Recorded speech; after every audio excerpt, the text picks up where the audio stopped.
Good morning. This is the Cowboy State Daily Morning Show with Jake. The new way Wyoming wakes up.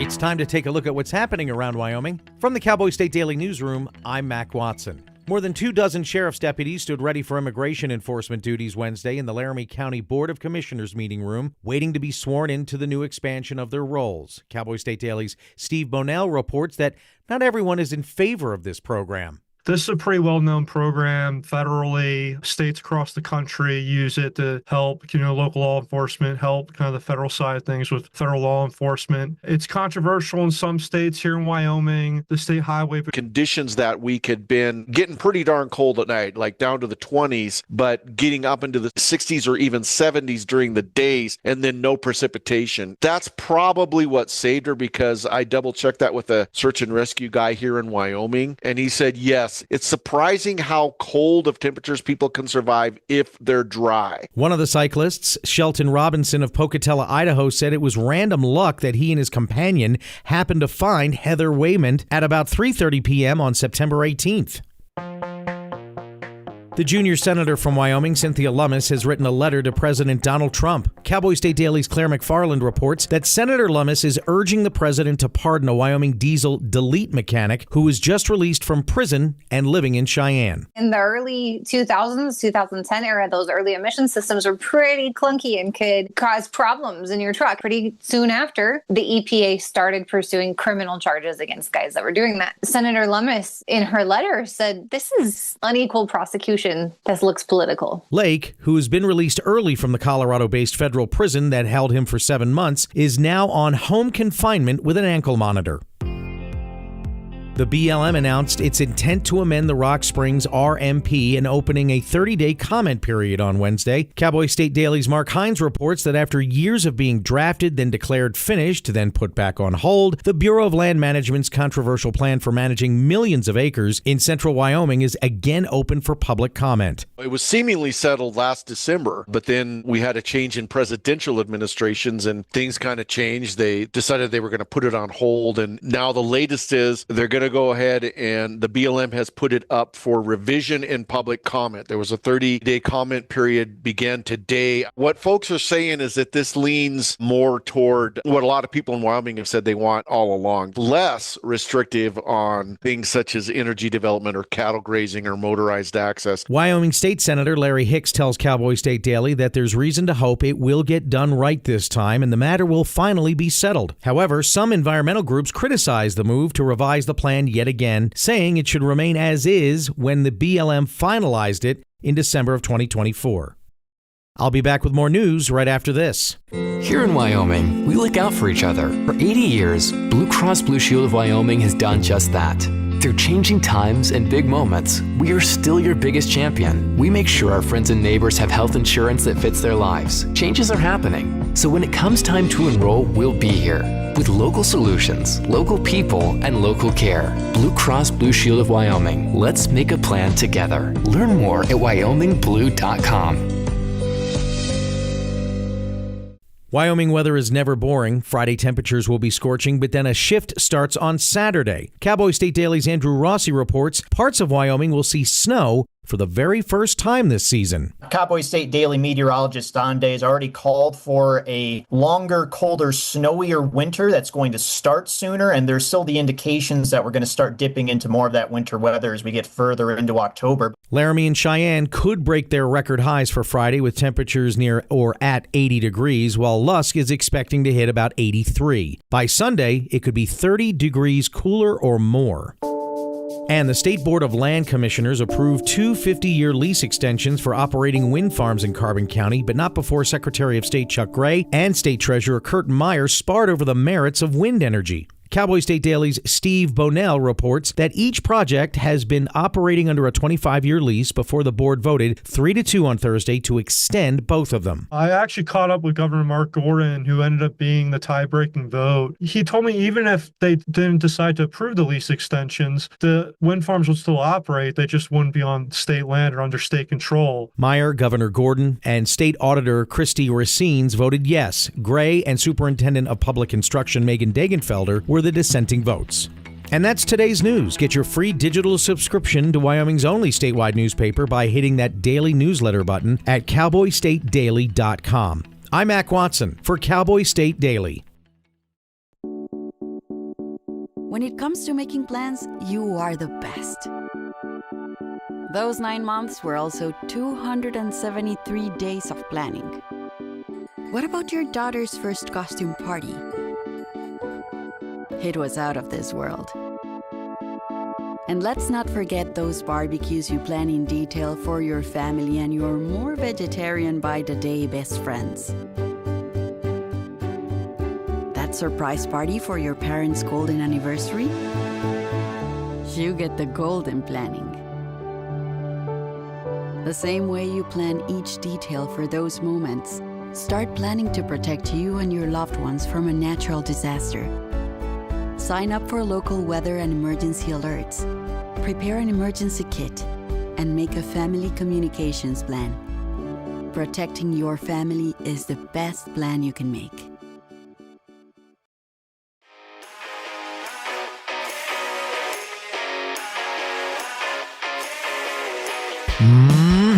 Let's get to it. Friday edition of the Cowboy State Daily Show. Enjoy today's weather. It's over after that. Wow, the weekend looking much cooler. Yesterday was a beauty. Today will be pretty good. And then tomorrow, man, look out. Snow heading for some of us.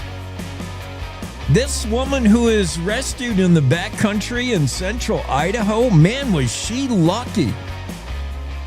She survived 3 days lost in the remote mountains of central Idaho.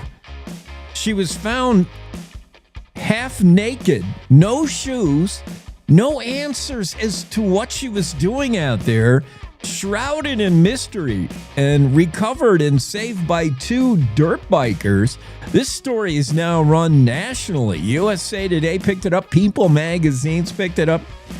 It's on the Cowboy State Daily. Check it out. It's really weird. Who is Heather Waymont? And what was she doing out there?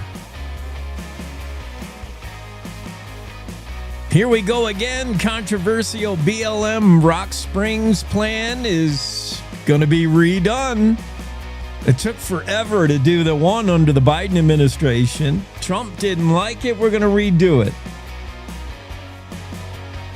Chuck Gray, Kurt Myers spar over renewing a 50-year wind lease as the land board was made some big decisions the other day. 3-2 vote on renewing wind and a controversial vote on a Casper gravel pit that once again is shot down by the Wyoming State Board of Land Commissioners. They've been busy of late.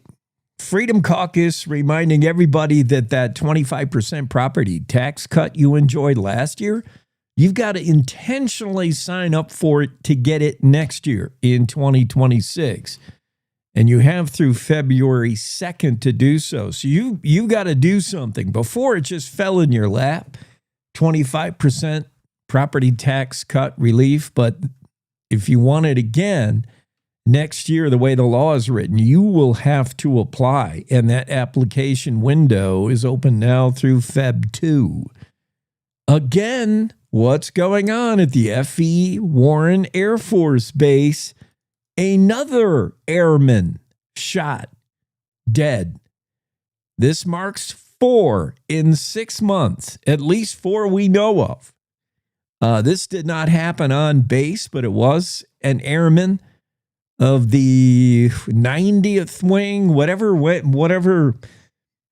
wing these missileers are from, where they keep accidentally recklessly, whatever, discharging weapons.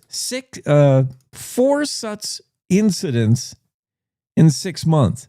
Claire McFarland has that story. Whoever is running that joint, seriously, whoever is the top dog, might be time for a change. You got to get a handle on it. This is like the worst frat house on campus. And there's no signs of getting better. Senator Lummis has written a letter to President Trump asking for the pardon of the diesel delete mechanic. We'll talk about that. And a whole bunch more other stuff. Yeah, a lot of news going on. First, let's get a weather forecast to you. It's looking really nice today. Near record highs for some communities in Wyoming today. And then we got some stuff blowing in for the weekend. Sunny, breezy in Casper, 83 the high today. That'll flirt with a record. Riverton, sunny, breezy, 82 the expected high. Evanston, chance of rain after about 3 in the afternoon. Clouds on the increase, highs 70. Green River, sunny, 75. Pinedale, chance of rain around 3-ish.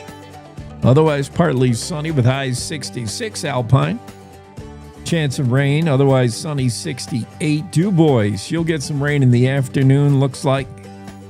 Mostly sunny until then, 66 the high. Jackson, rain late in the day with a high of 66 today. Thermopolis, sunny, breezy, 82. Cody, you'll top out around 76 with a slight chance of rain in the afternoon. Buffalo, mostly sunny, breezy, highs in the upper 70s. Sheridan, 83. Mostly sunny skies. Red flag warning in Gillette today. From noon until about 7, sunny, breezy, 85. That flirts with a record. Red flag warning in Newcastle as well. Sunny and 86. We're in October 3rd. And we're talking about 86 and sunny in Newcastle. And things will change by the weekend. But yeah, highs 88 in Upton, Torrington. You'll be high near 90. That would flirt with a record for this day in history. Sunny and hot in Torrington, I'll say. Douglas, 86, sunny, breezy. State capital, Cheyenne, sunny with a high near 80. Sunny and breezy in Laramie with highs 77. Rawlins, sunny, breezy with high 75 in Rawlins. Warm day around the state for sure. Today, for the most part, little bit of rain starting to edge in, though, into the western half of the state, and that rain will kind of be statewide over the weekend. Some of that rain turning snow, especially in the mountain passes, and even as far down as 7,000 feet above sea level, could be seeing snow. It's going to pile up above that, up at 9,000, 10,000 feet passes. They're going to see in multiple inches of snow on the way. Andrew Rossi talked to Don Day, who's made an elegant exit this time of year. Don's down in Albuquerque, New Mexico. Smart move, Don. He knew. Don't think a weather guy doesn't know when to get out of town. Don's doing his annual balloon retreat. He does a lot of hot air balloon weather forecasting down there. They have this big event in New Mexico every year. He was down there last year this time. He's down there forecasting whether it's good weather to float your balloon in New Mexico, and I imagine it is. I think he said yesterday it was going to be for this weekend, but not a weekend to float your balloon in Wyoming. I don't think so. Between Friday and Sunday, Wyoming will transition from sunny skies and near record high temperatures to rain, clouds, and 35-degree drops. Andrew Rossi with the story in the Cowboy State Daily. When winter comes, it comes overnight in Wyoming. It happens just about every year. We get just a little taste of fall with the colors, and it gets cooler at night, but yet, it still hits 80s. And you still feel like, fall is still around the corner. We're barely into fall. And then, bam, it's winter. Every time. By Sunday, looking at highs high in some places Sunday in the 40s, not 80s, no more 80s, 40s. And then overnight lows, upper 20s, snow on the way. Beartooth Pass is going to close noon Friday. YDOT's not even messing around with that pass. That's that fun high mountain pass that gets into Yellowstone up there in the north. YDOT said, taking no chances, U.S. Highway 212, Beartooth Highway, will close noon today because of snow, high winds, and blizzard conditions forecasted for late tonight. Now, when that manifests on the Beartooth Highway, I don't know, but you're not going to know either. Nobody's going to be on it. Afternoon today, they're just going to shut it down because by Saturday, they'll be plowing it, if they plow it. September's been an interesting month, said Donde. A lot of ups and downs in October, starting to see significant snow on the mountains. How does this September stack up to last? Not quite as hot, but pretty good. September 2025, this past September was fairly warm, but September 24 was warmer. And that streak, as we continue the warm streak, continues today, but then that's about it. Laramie's record high for this day, 76.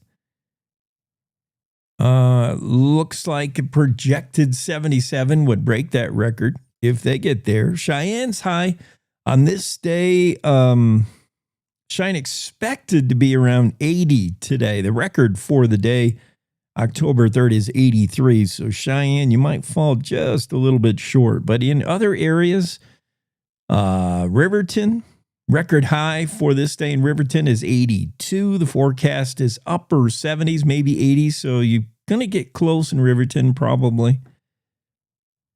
Near record-breaking high temps around the state today. Sheridan, 80 today, 80-something today, maybe low 80s. And then by the high Sunday for Sheridan, 52. That's a 28-degree drop, right? If my math is correct. Yeah. Some places 30 to 35 degrees colder over the weekend, according to Don Day. Going to be much colder this weekend. If you're out there hunting, whatever you're doing over the weekend, brace up, get ready. Speaking of cold in the backcountry, we're going to talk next about this mysterious hiker. Very weird. This woman lost for 3 days. She hasn't been seen. Last officially seen September 18th, I think. Or no, let's see. September 16th. And then she was rescued on September 18th in the afternoon. So missing for 2-3 days. When she was found by a pair of brothers who were out mountain biking, they're out dirt biking. She had her clothes off down to her underwears because she was using some of her clothes to wrap around her feet because she didn't have any shoes. Yes, the two brothers asked a few questions like, who are you? Why are you? Okay. And she didn't really divulge much information. We'll talk about that. The two brothers, Tommy and Vinton Gwynn, along with another cyclist, Shelton Robinson, they said it was just random luck that they happened to be going in that area and just bumped into Heather Waymond, 46-year-old, found wandering around in the backcountry of Idaho, near naked, with no shoes on. What the? Yeah, we'll dig into that when we take, right after we get out of our first break. Cowboy State Daily Show on a Finally Friday. We'll be back in a moment. Wyoming is a big state. There's so much ground to cover, so many stories to tell. But the Cowboy State Daily News team is up to the challenge. I'm Wendy Core, host of Cowboy State Daily Video News. Whether it's politics in Cheyenne, energy issues in the Powder River Basin, or grizzlies in Yellowstone, our talented crew of experienced journalists are out there finding and telling the stories that matter. What's the best restaurant in DuBois? Renee Jean checks it out. What's the most recent Supreme Court decision mean to our everyday lives? Claire McFarland explains. How is the upcoming elk hunting season shaping up? Mark Hines lets us know. Every day, I talk to the reporters who are covering the topics, issues, and people that are important to Wyomingites, and in our daily newscast, I bring you those stories. Tune into the Cowboy State Daily Video Newscast every morning, only on CowboyStateDaily.com. This is the Cowboy State Daily Radio Network. Hi. I'm your retirement fear. But don't be scared. You're still in pre-retirement. Does that mean I have more time to plan? Precisely. Here, this is pretirement.org. Retirement savings options? Potential tax breaks. Move. This isn't scary. I'm doing it. You got this. Visit thisispretirement.org for free resources to help you customize your action plan.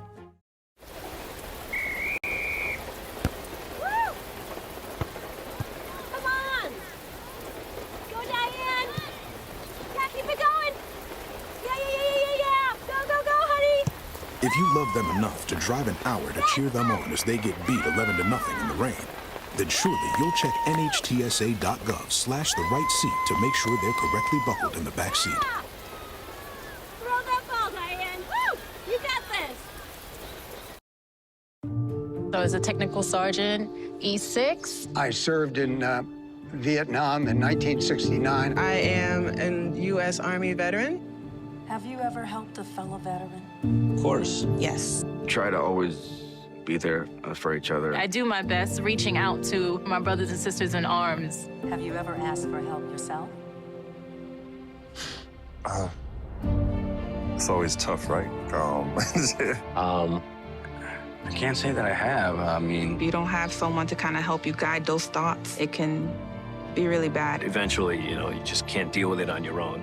I guess it's a part of the military too, right? Service before self. It was drilled in, service before self. And you start to question, maybe people would be better off without me, When you realize that you're not alone, once you take that first step, there's so much support.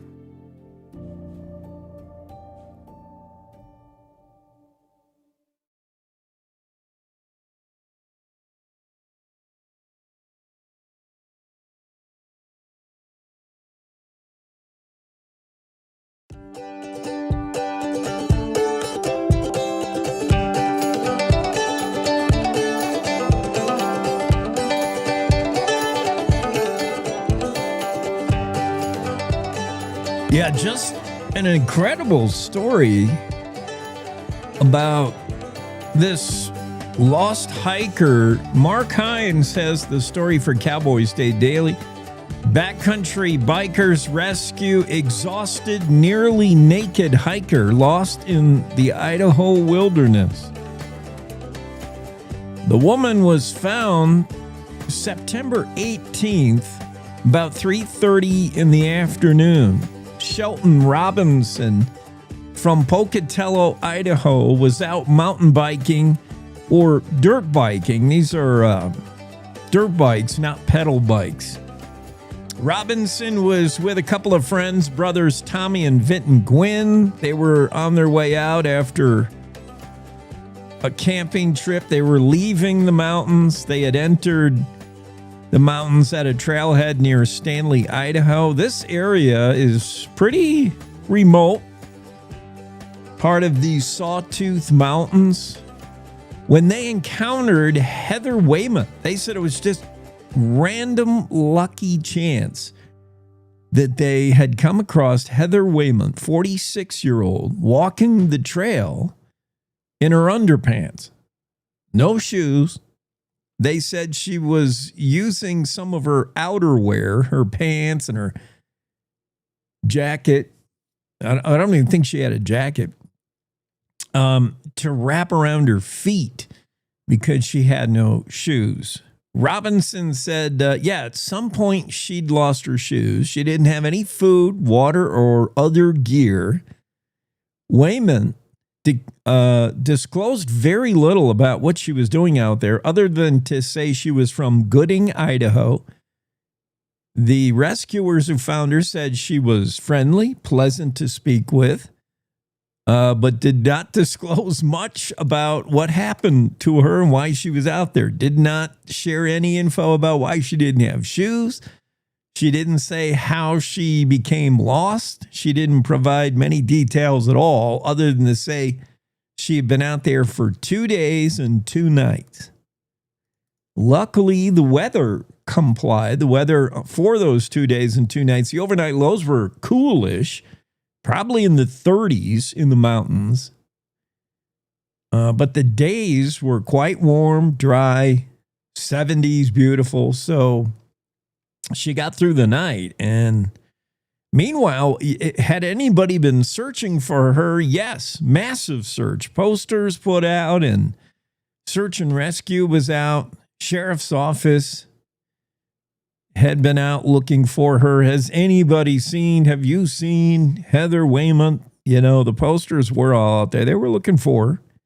They spent about 2 hours.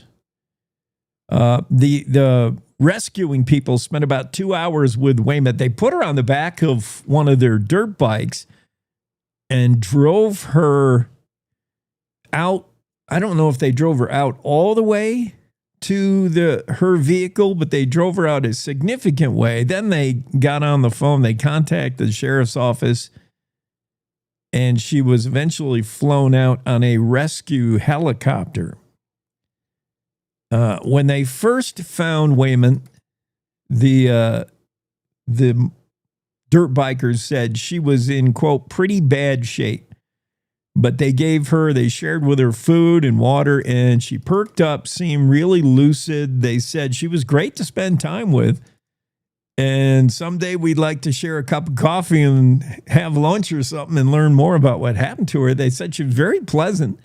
Wayman was transported by helicopter to nearby medical center in Boise, Idaho. Blaine County Sheriff's Office is the lead on this search, and they haven't disclosed any information as to why Heather Wayman was lost somewhere. She was about when she was found,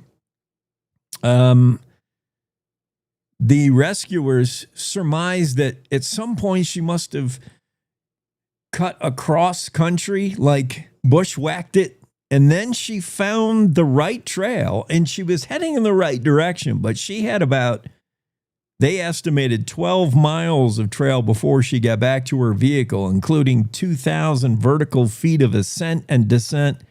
So a lot of up and down before she would have reached a gravel road. And again, no shoes on. But she was headed in the right direction. She was on a trail, but they said, she was lucky the weather complied because the dirt bikers had been out camping the whole time. They said it got down to about 25 degrees at night, but in the day, high temps in the 60s, 70s, no precip. And that was a godsend. Teton County Search and Rescue Chief Advisor Cody Lockhart told Mark Hines of the Cowboy State Daily, you'd be amazed what people can survive in the cold, but he said it's the wet that gets you. You got to be dry. Lockhart said you can be cold and dry, that's one thing, but being cold and wet, that's a whole nother situation. Your body is able to retain a core temperature if you stay dry. And Cody Lockhart said he's seen numerous cases of people surviving cold and completely miserable nights as long as those nights are dry. You could tell she was tired, though, said Robinson, one of the dirt bikers. She was tired. But Robinson said, I'm grateful our paths crossed. I'm glad we had some gear and food and water we could share with her. Just trying to keep her comfortable. They said we did ask her a few questions, and when she didn't provide many answers, we just said, okay, we won't pry. But Robinson said, love to get a cup of coffee with her someday and chat. 46-year-old Heather Waymont, rescued in the a remote part of the Sawtooth Mountains, roughly 12 to 17 miles from her vehicle, at a trailhead parked at Prairie Creek. That's area north of Ketchum, Idaho. She was out there, and very little known as to why. I assume she was just hiking, but how did she become lost? The rescuing dirt bikers thought maybe she was embarrassed about getting lost, so that's why she wasn't talking much about it. But how do you lose the shoes? So many questions. A couple of votes of the State Land Board Commission. Let's start with the wind lease vote. Steve Bonell, Cowboy State Daily reporter, has the story. Chuck Gray, Kurt Meyer sparred a little bit over the renewal of a 50-year wind lease in Carbon County. Secretary of State Chuck Gray has echoed the words of President Trump, saying wind is a hoax, wind power doesn't work, should not be subsidized, just does not like wind. Meanwhile, State Treasurer Kurt Meyer said, if we don't get in the wind game, we're going to fall behind. He said, China's already doing it. Secretary of State Chuck Meyer countered, China's burning coal. When they do wind, they sell that power. They don't use it themselves. So back and forth they went. The board eventually voted 3-2 to extend this wind lease. The project is, where is this project? Carbon County. At least 2 Carbon County wind farms up for renewal of their wind lease. And Secretary of State Chuck Gray was a no vote on the lease renewal. So too was Superintendent of Public Instruction Megan Degenfelder. She was not necessarily anti-wind. She voted no because she didn't like the length of the lease. She thought 50 years was too long. Meanwhile, the yes votes to move that project along or to grant the lease extension were State Auditor Christy Racines, Governor Mark Gordon, and State Treasurer Kurt Meyer. Each project, it's a 50-year lease total, but there are 2 wind projects. Okay, so they'll extend out 25 years. Each project 640 acres. Had been operating at a 25-year lease before the board voted yesterday, 3-2 to extend them. So they are extending them 50 years. And here's some of the things that were brought up. Chuck Gray said President Trump has been doing great work and has been clear on this, meaning wind power.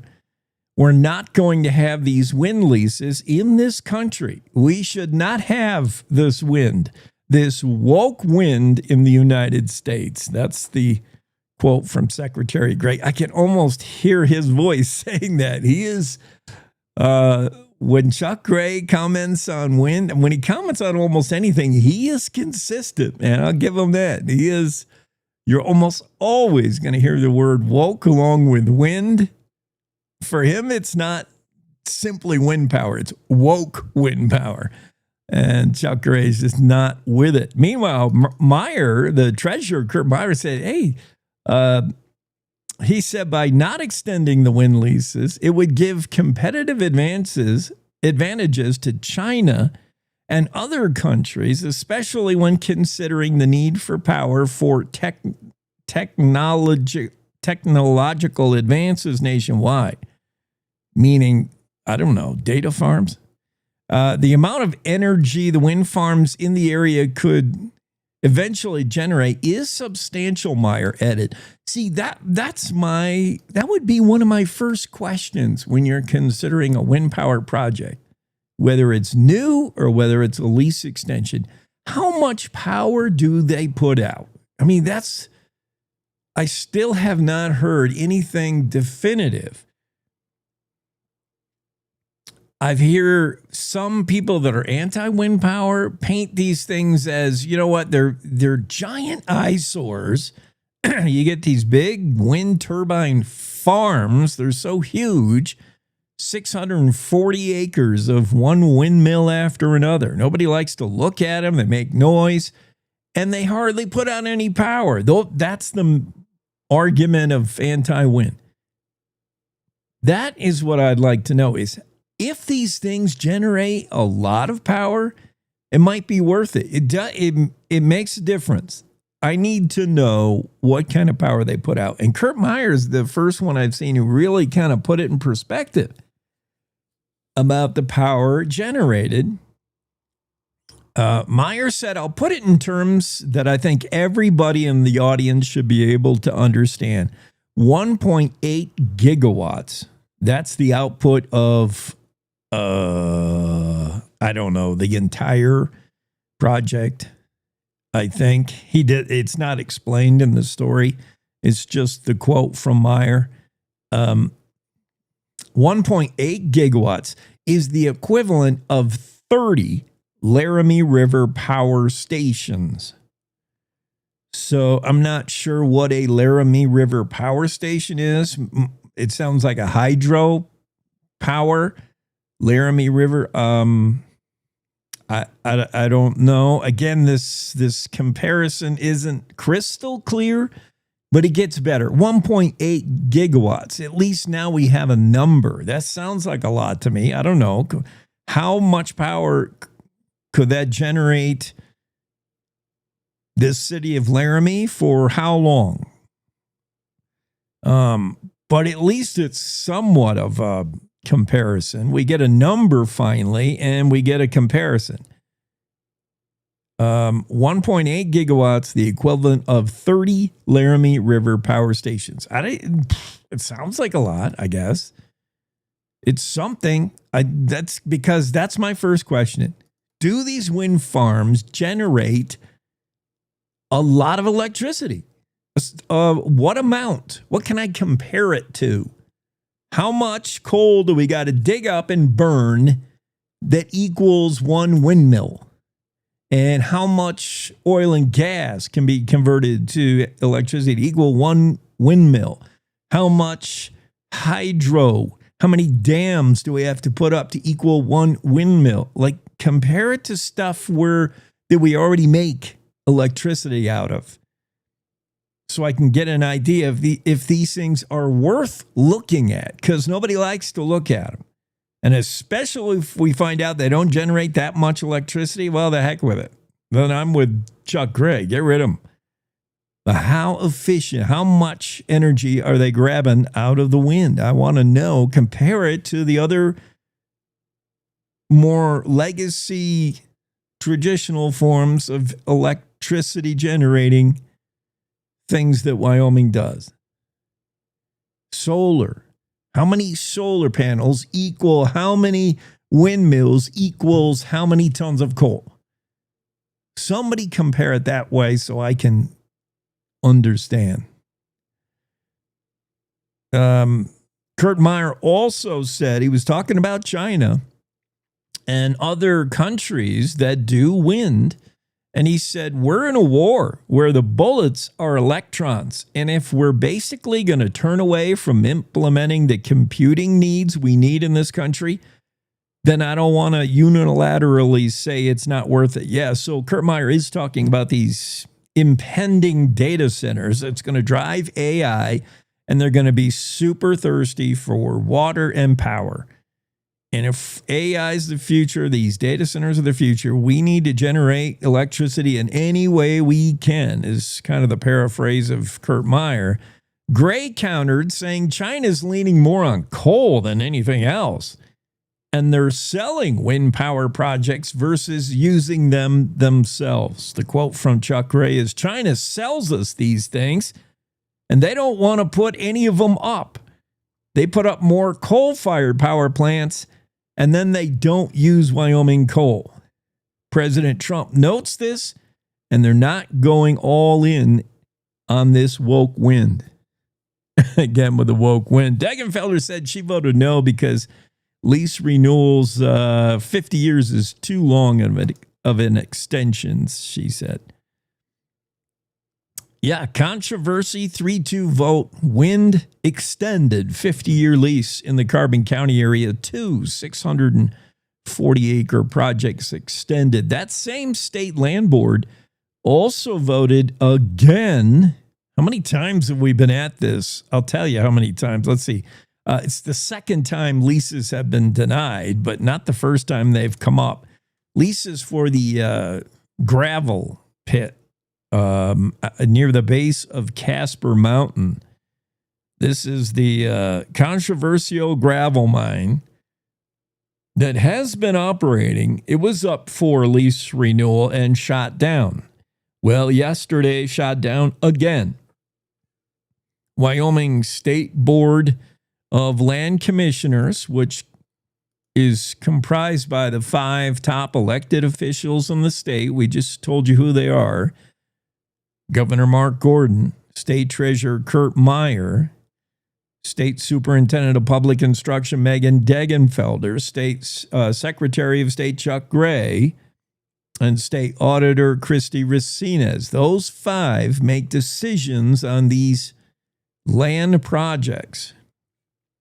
And coming up before this board was another round because I think the last time the governor did not vote or was not there, or the governor absented. The governor did not vote. Back in June, Prism is the outfit that wants the gravel mine, wants the gravel pit in Casper. And back in June, 6 leases of this area up for renewal, asked for by Prism Logistics, were denied on a 3-1 vote with Governor Mark Gordon's abstention. This time around, the governor did vote. So they probably called another vote because the governor was out. And the Prism said, well, that's not fair. Let's have the governor vote. And the governor did vote. And instead of going 3-1, it went 3-2, but still denied. State Treasurer Kurt Meyer and Governor Mark Gordon were the 2 no votes. The motion was presented by Secretary of State Chuck Gray in the negative. He made a motion to deny renewal of Prism. Agreeing with him were Megan Degenfelder and Christy Racines. Not agreeing for denial, in other words, voting for renewal, were Kurt Meyer and Mark Gordon. Didn't matter. 3-2 vote shoots down Prism yet again. This has come before the board, as I said, more than once. For the most part, residents don't want to be around a gravel pit. Duh. I mean, this is not news to anyone. People get all kinds of NIMBY when it comes to almost anything. Nobody wants anything next to them, pretty much. If you own land, if you're a rancher, or if you're just a dude with 1/4 of an acre and a house on 3,000 square feet, no matter what it is, you don't want to live next to fill in the blank.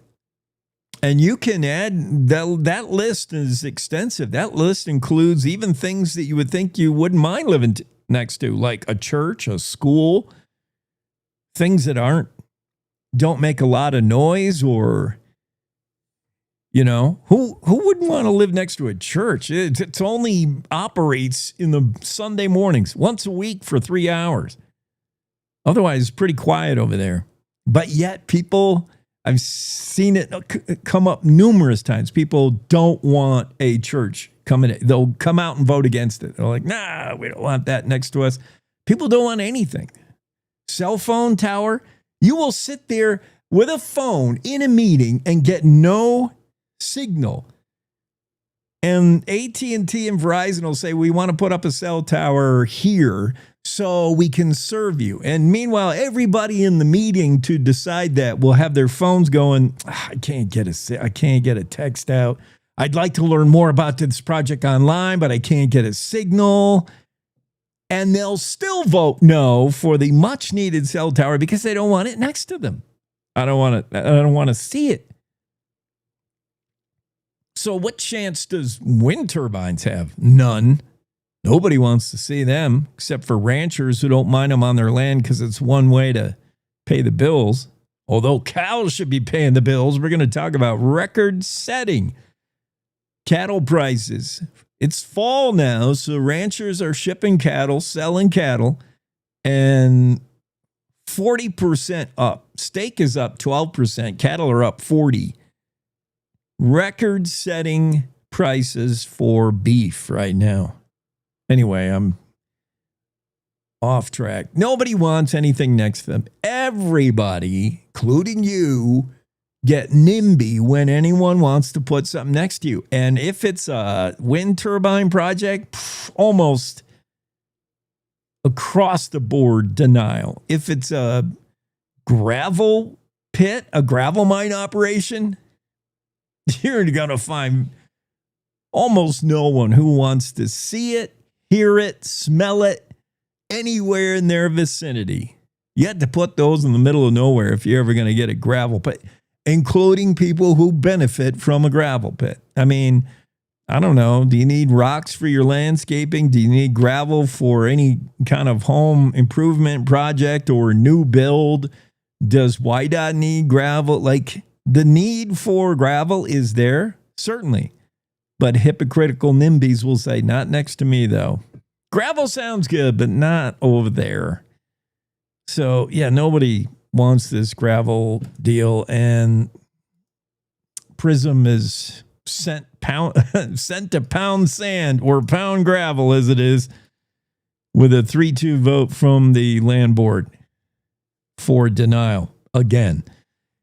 One final break this hour. Come right back with more Cowboy State Daily stories right after these. Stay with us. Looking for a Saturday morning show that's not your typical news talk? Join your buddy Bags, John Baggett, for Cowboy State Daily Radio, where things get a little wild, a little weird, and a whole lot of fun. From 6 to 10 a.m., Bags dives into everything from radio to rodeo, teachers to preachers, music to media, sports to the supernatural. You'll hear interviews with newsmakers, entertainers, experts, and maybe even a few oddballs. It's less politics, more personality, sometimes serious, sometimes silly, always interesting. Text, call, or email your thoughts live at 307-278-9598 or wyomingbags307@gmail.com. Catch the show live on cowboystatedaily.com, YouTube, Facebook Live, or X. And if you sleep in, no worries. You can listen anytime on the Cowboy State Daily Radio archives. Cowboy State Daily Radio with John Baggett, where curiosity meets cowboy coffee. See you Saturday morning. You're listening to the Cowboy State Daily Radio Network.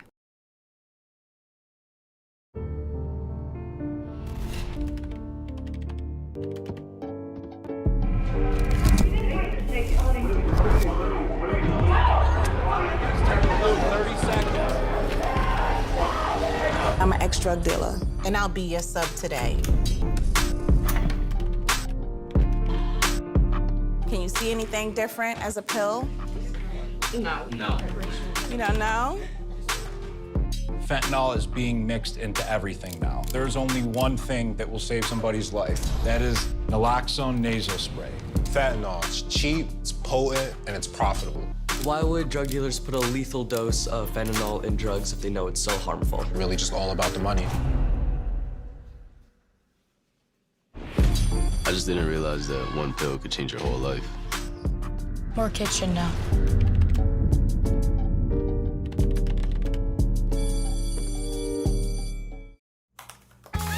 Emma, did you hear? Todd's in the hospital. Who's Todd? He got a collapsed lung from vaping. He thought it was cool. Not. Cool. Promise you won't vape, Emma. It can lead to a lifelong addiction, and we can't be friends if your lungs collapse. Bogus. Wacky sitcom teens aren't the best people to talk to your kid about vaping. Hey, you got a minute? You are.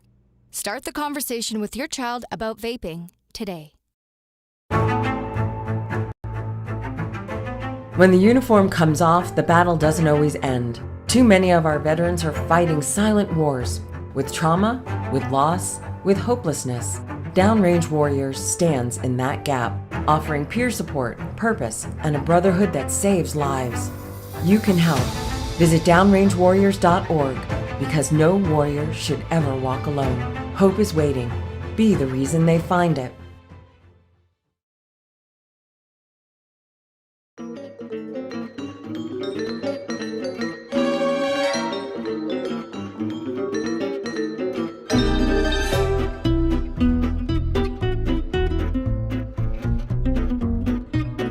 Yeah, that's our jolly finally Friday theme, maybe.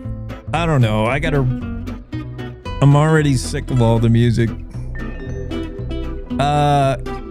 Okay, I have my calendar, the show calendar right in front of me. And I don't see any scheduled guests for right now yet. On Facebook's, Alan says, I'll be right in when I'm done with a motivational call. I don't know what that means, Alan. I wasn't expecting you in. I don't know where you're going to be. Good luck with the motivational call. Rob says it's finally a Friday. I know, finally. It's not a weekend for me. It just means I got to do more work than usual. I got a wedding to DJ tonight. I got a wedding tomorrow. And I got another event to DJ Sunday. Just more laboring for me. Zuby says zoning has its purposes. Yes, that's why you have zoning. So you can put residential here, commercial there, and then a gravel pit way the hell down there. Has anybody ever played the simulator game, Sim City?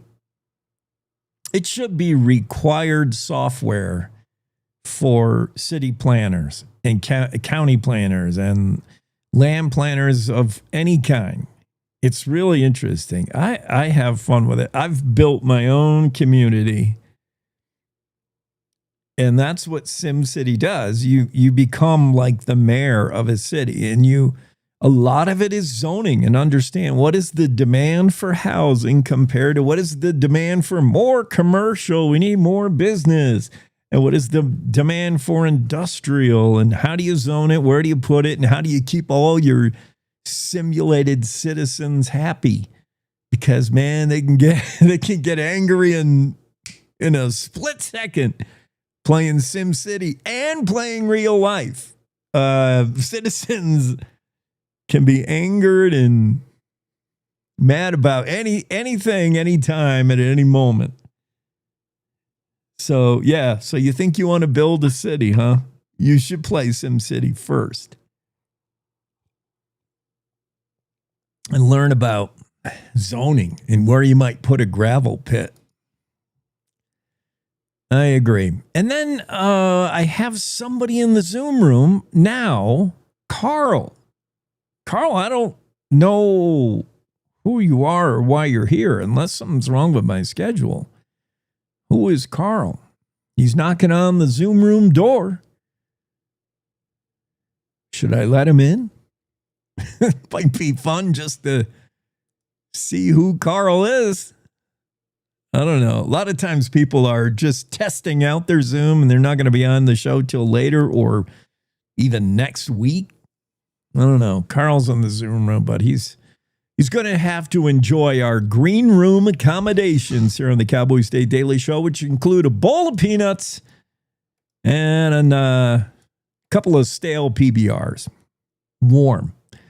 Freedom Caucus reminding everybody that sign up is required in order to get your 25% property tax cut next year, starting in 2026. Many of us property owners probably enjoyed that 25% tax cut Freedom Caucus has been talking about making that more substantial, like doubling up on that, 50%.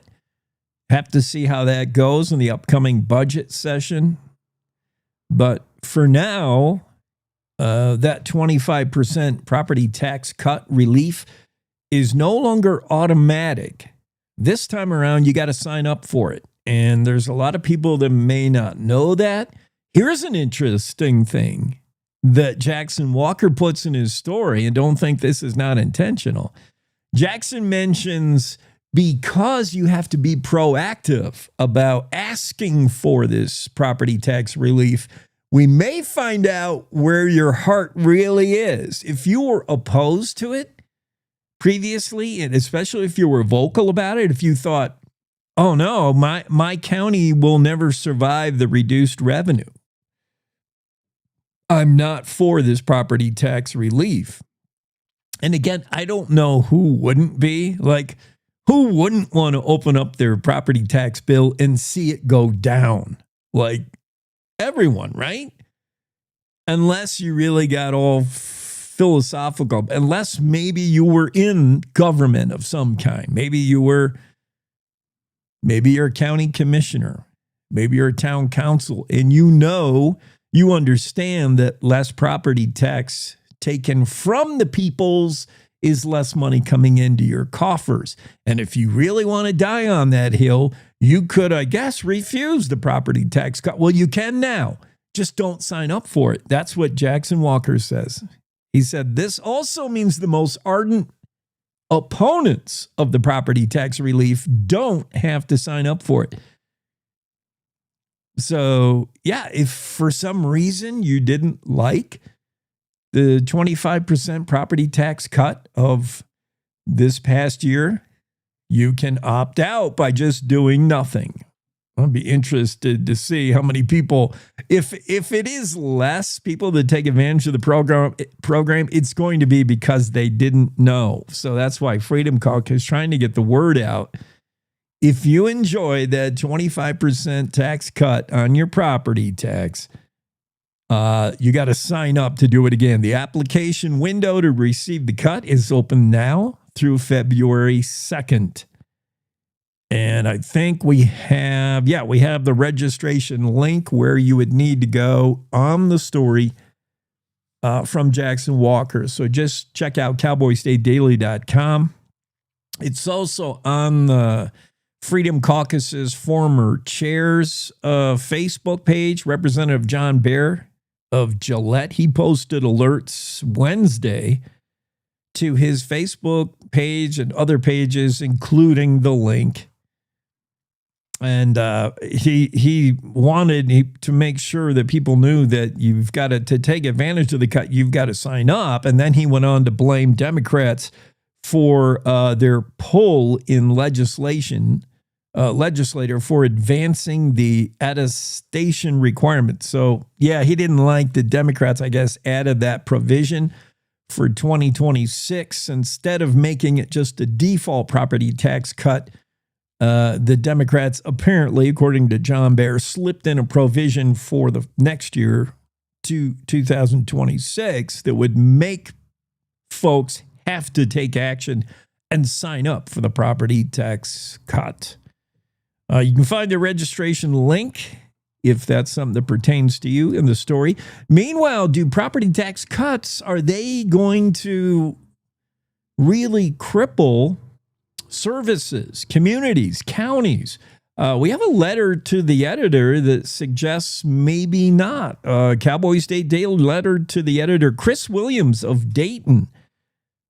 And his letter says the sky is not falling. There seems to be a false notion that a 50% homestead ballot exemption that will go on the tax ballot would greatly reduce the revenues of 23 counties and send some people out of business. The 50% homestead ballot exemption that's on the 2026 ballot.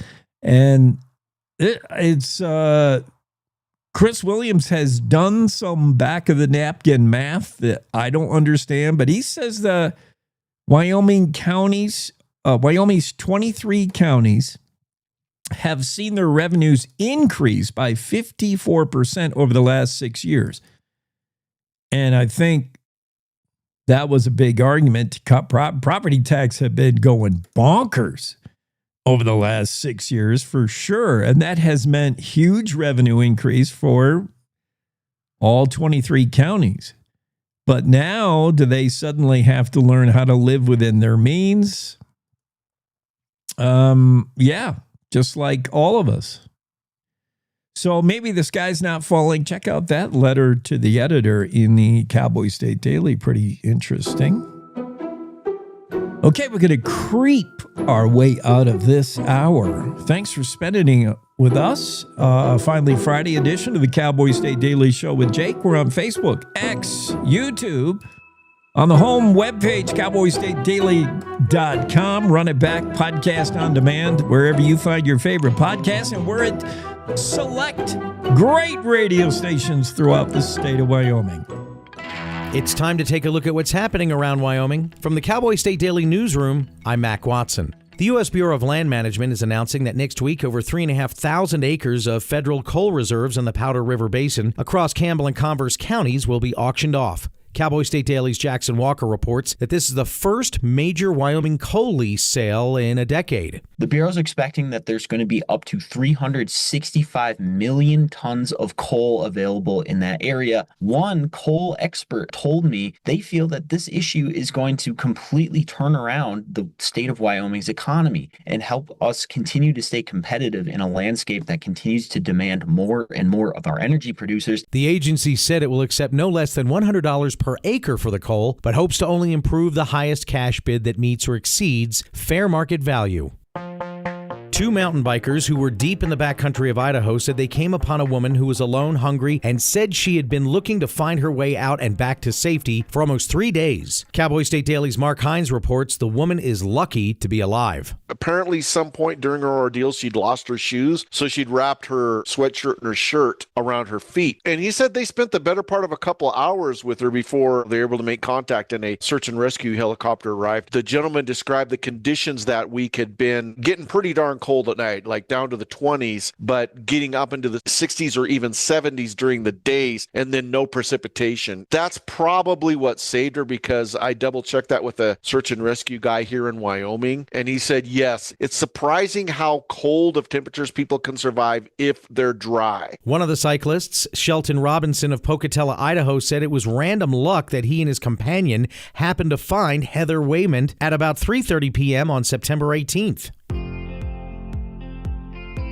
A person fatally shot Tuesday morning in Fort Collins, Colorado, was an airman serving at Cheyenne's F.E. Warren Air Force Base. Cowboy State Daily's Claire McFarland reports this marks a troubling trend involving personnel from the base. There have been at least 4 gunshot incidents resulting in injury or death and involving Wyoming-based airmen this year. In March, there was the incident where they were shooting targets and they shot a Verizon cell phone tower worker. And then this summer, there was a fatality that was initially implicating a problematic gun, but then a person was arrested on suspicion of manslaughter for that. And then there was a shooting off base that resulted in a death, allegedly. And now the Fort Collins case of an airman dying in a gunshot incident Tuesday. The man who died was an airman, and the second person was not, so says 90th Missile Wing Public Affairs Officer Lieutenant Reagan Lockhart.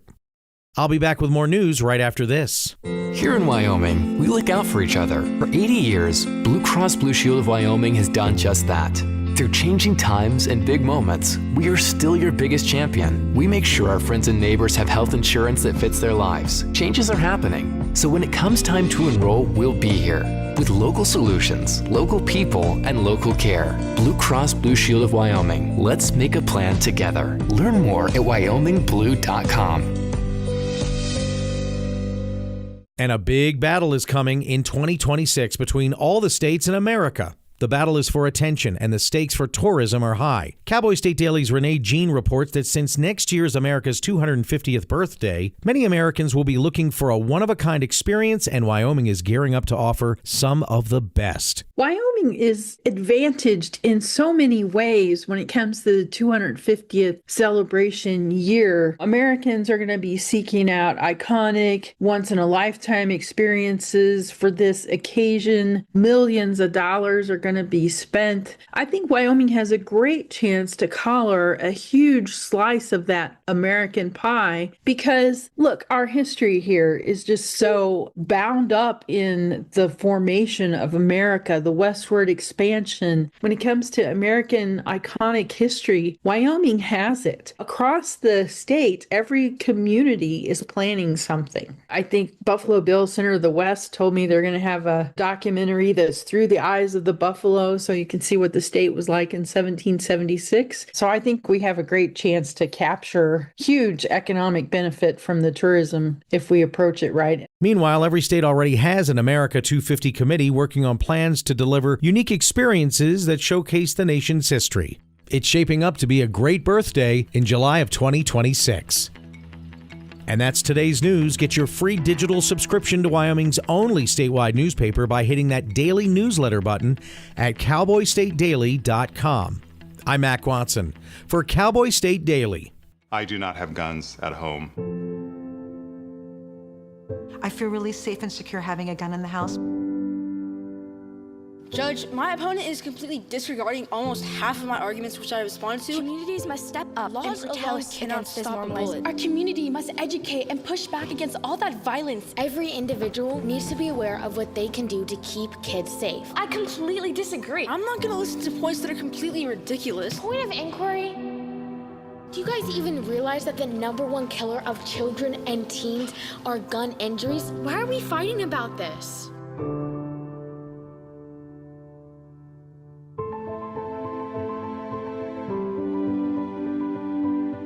We have a serious problem in this country. There is no adult in this earth that wants children to die.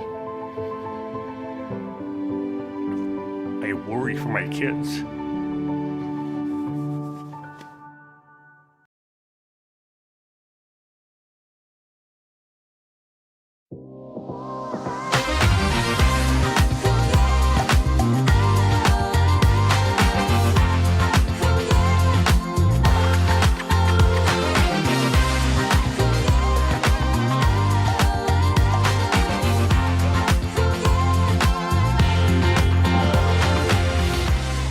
Cowboy State Daily show with Jake on a finally Friday. Larry chimes in on the Facebook comment section of our show, says, I got mine yesterday, and it sure the heck didn't go down. And I applied for it last year. I'm going to have to go down and find out what the heck's going on. I assume he's talking about property tax. But I get mine yesterday. It didn't go down. So, I mean, maybe with a 25%. Is the tax cut on your final bill, or is it on? I don't know. I don't know how you cannot receive a property tax cut. Last year, you got it automatically. This year, you're going to have to sign up for it this 2026. Scott says, hey, Larry, I did mine last year, and mine didn't go down. Okay.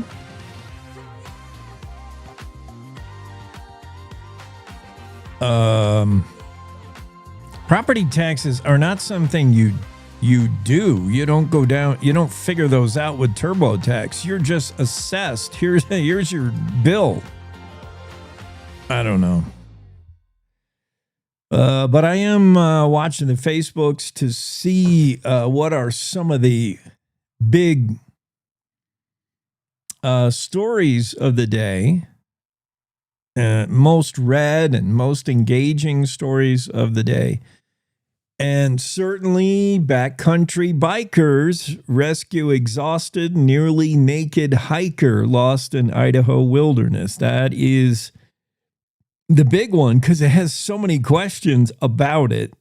Although some of the comments concerning the interchangeable use of mountain bike with dirt bike with cyclist. And I agree, that is a little bit confusing in the story. These are dirt bikers. So Mark Hines, who writes the story, uses the term mountain bikers. To me, that's not correct. I understand these guys are on bikes. They're on motorized bikes in the mountains. But typically when at least the granola outdoor crowd of Jackson of the Front Range, Colorado, when we say mountain bikes, we mean pedal bikes, downhill pedal bike, mountain bikers pedaling. And when we say cyclists, we're basically saying pedal bikes. If you're burning gas or using these newer EV dirt bikes, this is dirt biking. And we see a photo in the Mark Hines story that I'll share here. Pretty crazy photo of Heather Waymont getting a ride out on a dirt bike, a motorized bike. You can see the muffler on it. Like, this dude was not pedaling Heather out. He was riding her out a little bit. And again, it's not clear in the story how far the rescuers drove her down the trail. I think not all the way out to the trailhead, but probably out to where they got a cell phone signal, because they did call the sheriff, and the sheriff did send a chopper in to get Heather out of there in the Sawtooth Mountains. But yes, the term cyclist and mountain biker is used in this story, to me, confusingly. These are not mountain bikers or cyclists. These are dirt bikers. But that's what some of the comments. The other comments are is anybody wondering, like, what is she doing out there? Good dudes getting lost is no fun. No, it's not. People do get lost. Why did she lose her shoes? Says Joe. Yeah. Not a great place to lose your shoes, says Sam. Nope. Yeah, Heather, boy, you're lucky. You got some guardian angels or something to be in that remote area of the Sawtooths. Not with no water, no food, not adequately clothed, and without your shoes. Boy, you're lucky that these guys came along. Strange story, says Doug. I agree, it's strange. Let's not overlook the hero aspect, and let's not overlook the fact that Heather is okay. That's great. Good job by the dirt bikers to get her out of there. Wonderful, wonderful. All that's good. But now once I've gotten you over that and read to the bottom of the story, I do have some questions for Heather. What the? They all begin with what? Like, what? What were you doing? What were you thinking? Where the heck are your shoes? Because, yeah, this story's everywhere. People Magazine, USA Today, everybody's got a version of this story. Backcountry hiker rescued near naked and exhausted. Near naked makes every headline. Wherever the story appears, that's always a good one, right? You got to have that in the head. But that story, 602 engagements, 47 comments, and 42 shares in the Cowboy State Daily Facebook page. So, yes, it is the story of the day, for sure. Another popular one is the Wind Farm Renewal Project, 50-year wind lease. Chuck Gray, Kurt Meyer, get into it. That's got 199 comments. Whenever you bring up wind, you're going to hear comments. Cody says no more wind. Yeah, there's definitely the wind in the anti-wind crowd. And just like woke, and that's why Secretary of State Chuck Gray calls it woke wind. He's trying to lump wind in with the whole woke thing. And then there's people who are just going to be anti-wind because they equate it with woke. They equate it with fantasy energy derivation. Wind's a hoax. Wind's woke. Wind doesn't work. Where others, like the governor of the state of Wyoming, not to put words in Governor Gordon's mouth, but Governor Gordon is not ready to dismiss any form of energy in the great state of Wyoming. Wyoming does energy. It's what we do. Coal, yeah. Oil, gas, yes, yes. Solar, wind, we got a lot of that too. Why not? Is kind of what Governor Gordon has said all along. It all belongs in the energy portfolio. Treasurer Kurt Meyer was specifically saying, if not us, the Chinese will do it. It's a war of electrons, says Kurt Meyer, and China's doing wind. If we don't do wind, if we don't explore every avenue of generating energy for these thirsty AI data centers, we're going to fall behind. That's Treasurer Kurt Meyer. You got to play the game. You got to keep up. Does wind work? That's my question. If it's not subsidized, and if we do find a place to put these turbines where nobody has to look at them, can we take advantage of the ever-present wind in Wyoming? Blowing, all that wasted wind. Just the only thing it's doing is rolling sagebrush across the land and piling up on the roads, so the plows got to come again. Why can't we make wind do something good? Like produce electricity. Do these turbines produce a lot of electricity? How much?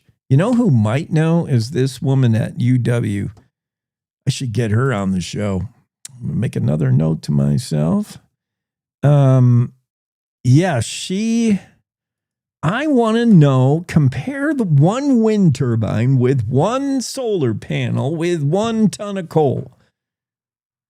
And how much electricity is each one of them things making?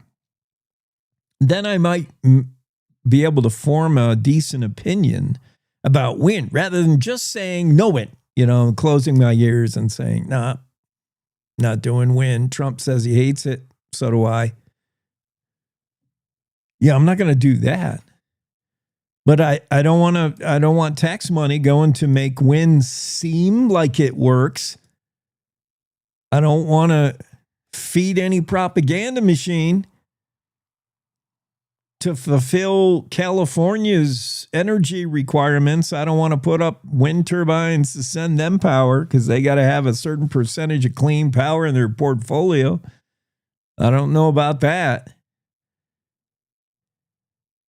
Yes, we might have to sell some of the energy generated by wind just the same way we sell our coal. We're not going to be able to use it all in Wyoming. All the oil, gas, coal, wind, solar that we have in this state, it's going to equate money. That's revenue. Yeah, we'll use some of it for our databases. We'll use some of it to power Cheyenne all night because they keep the lights on in the capital city. But we generate way more power than we can ever use. So yeah, some of the wind may go out of state. That's all right. But does it work on its own without subsidies? Does it generate how much power? Fill in the blank. I want to know.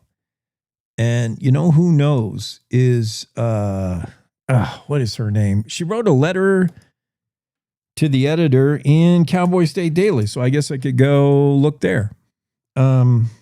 She's a guest columnist with UW. Krupka? Who am I looking for? I'm going to get her on the show. She might know.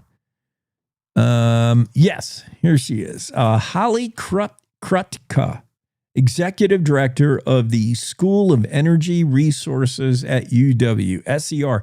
SER is fairly new. I think it's in its third year, fourth year. Oh no, longer than that. 2 decades ago. All right. Maybe that's how long Holly's been there.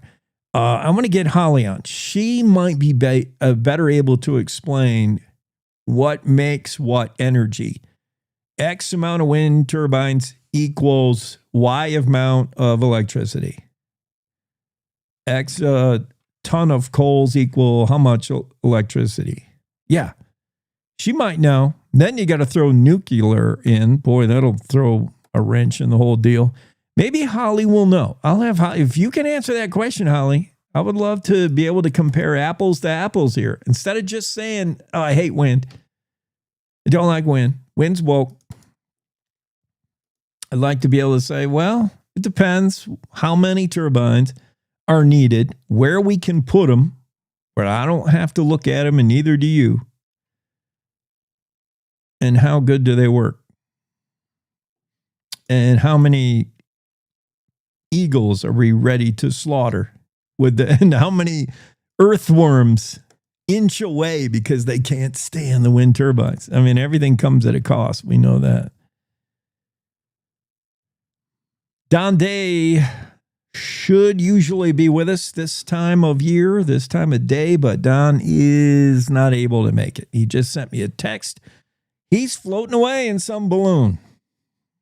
Should have figured. He said yesterday it'd be 50-50, a little bit iffy, but come on.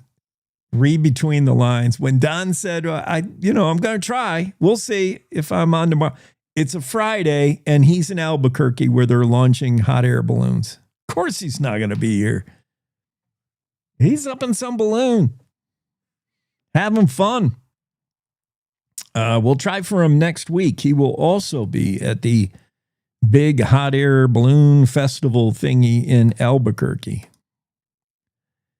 That sounds like fun. So we're going to miss him in the weather forecast. My scheduler says Andrew Rossi, though, will be here this hour. That'll be fun. And we do have more guests, ton of guests coming up. We got Tony King, an expert on Medicare.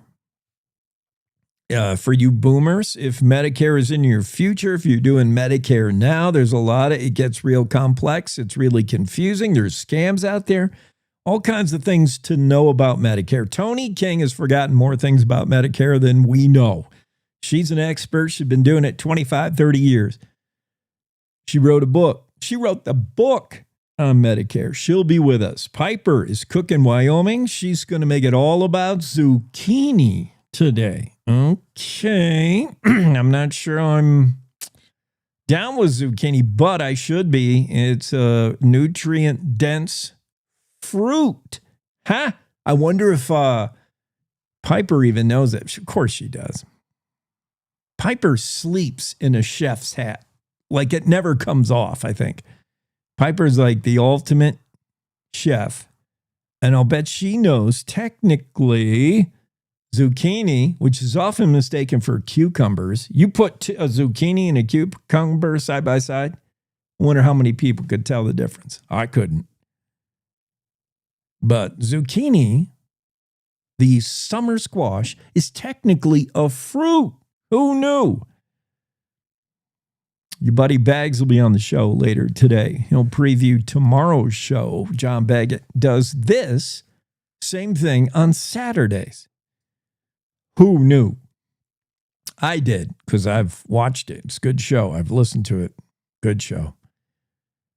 Other stories, things are talking, people are talking about reacting to. Big one. People are in the corner of Troy Lake. Big time. 801 engagements on this story. Senator Cynthia Lummis has fired off a letter to POTUS saying, you got to pardon this poor diesel mechanic. Troy Lake is the guy who was arrested. They raided his garage. He's a Wyoming diesel mechanic who dared challenge the EPA by monkeying with people's trucks and making them run right. The EPA come up with this new device that was going to save the earth, stop global warming in its tracks, and keep these diesel trucks from belching their toxic exhaust into the air. The problem is the device may have done that, but it also made the trucks run like crap. It made them eat their own diesel smoke, their own exhaust. They didn't work right. The trucks were breaking down. And people were going to the shop and saying, this is a brand new truck. It's already broke. What can I do, Troy? And Troy's like, well, I'll tell you the problem. It's those devices that were mandated by the EPA. I'll take yours right out. Oh, that sounds good to me. And Troy Lake became known as the go-to guy for the diesel deletion, the diesel delete mechanic. And he would do these on the low, the guy you got to see is Troy. People would, even trucking industry companies, that had a fleet of brand new Kenworths. Everybody took advantage of this. They said, well, these trucks run like crap now with this stupid device in them. What can we do? Oh, go see Troy Lake. Shh, don't tell anybody. Troy Lake. And people would bring their trucks. Troy would make them run great, like mechanics are supposed to. And then one day, SWAT comes in. The feds come in with the Kevlar and the assault rifle, the whole bit. And they go take a whole bunch of records out of his garage. I don't think they arrested him at that time, but they swarmed his shop. And they said, we heard what you've been doing. You've been deleting the diesel thingy. And 4 years after they invaded his garage, they did arrest him, put him on trial, and sent him to federal prison for 1 year. Well, he's now 7 months into that term, and he's out, released, but he has to wear a ankle bracelet monitoring, and he'll forever be known as a convicted felon, which means he can't vote, can't own a firearm, can't do a lot of things. He'll be a felon for the rest of his life. Troy Lake, diesel mechanic. Well, Cynthia Lummis said that's just wrong. That's overreach, government overreach. Senator Lummis said, for one thing, when these devices came out, when they first came out, they didn't work very well, and they certainly didn't work for rural Wyoming. She mentioned Wyoming. She mentioned Montana. She mentioned cold places where the devices were actually prohibiting vehicles from running correctly. In the letter that Senator Lummis wrote to President Trump, she said, he's a 65-year-old patriot, mechanic, and small businessman from Cheyenne. I love Senator Lummis. She understands how Trump thinks. Trump loves to hear, the word patriot thrown around. She's like, this guy's a patriot with a wrench. And his case exemplifies the federal government's overreach into the daily lives of hardworking Americans in communities across the West. Oh, good for you, Senator Lummis. This letter has everything but America the Beautiful playing in the background. America the Beautiful. Troy Lake is a true patriot with a wrench. Good for Lummis. She said that Lake's work modifying fire trucks and school buses and other essential vehicles that must remain operational in Wyoming, Montana, and Colorado's harsh winter conditions, where temperatures drop well below zero for extended periods. She said he was doing the work of patriot, making sure a school bus was able to get where it was going when it's 1 degree out. Because these devices were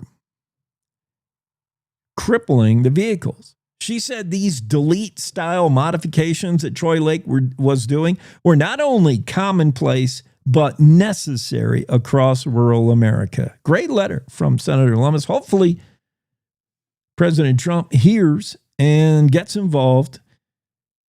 and Troy Lake is turned from convicted felon to American patriot. Sounds good to me. Cowboy State Daily Show with Jake continues. Take a break. The Seroptimists of Cody are inviting you to join them for their 17th annual Run for Hope, Saturday, October 4th. This 5K, 10K chip timed walk and run starts at the Rec Center at 9:30 a.m. with a kids race at 9. Proceeds support the Laney Cole Memorial Women's Cancer Fund. You can register for $35 in advance, $40 the day of the race. Discounted kids and student rates are available. You can register at Sunlight Sports in downtown Cody or online at runsignup.com. See you Saturday, October 4th for the Cody Seroptimist Run for Hope. This is the Cowboy State Daily Radio Network.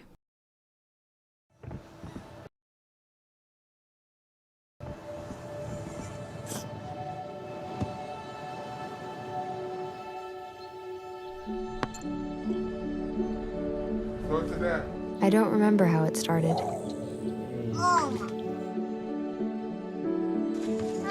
Our back and forth. Victory. Fumble. Repeat. It always came back. Dad! Okay, here we go, throw it! Yeah. You probably don't remember what you told me, That was perfect. but I heard every word. Nice.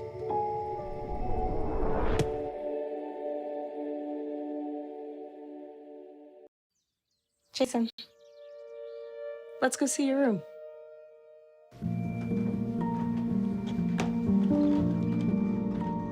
What do you think? We kept it a little spare, so you can decorate it how you like.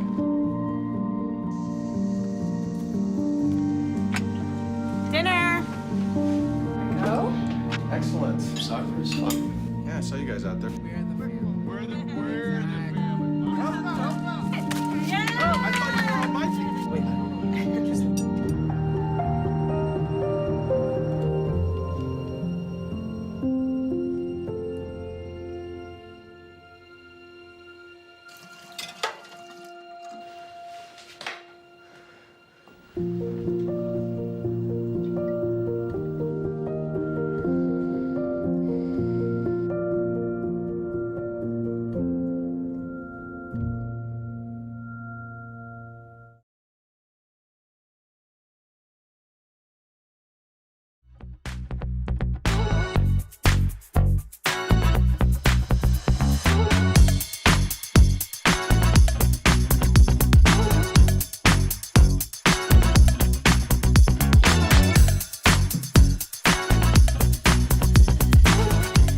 Finally, Friday version of Cowboy State Daily Show, October 3.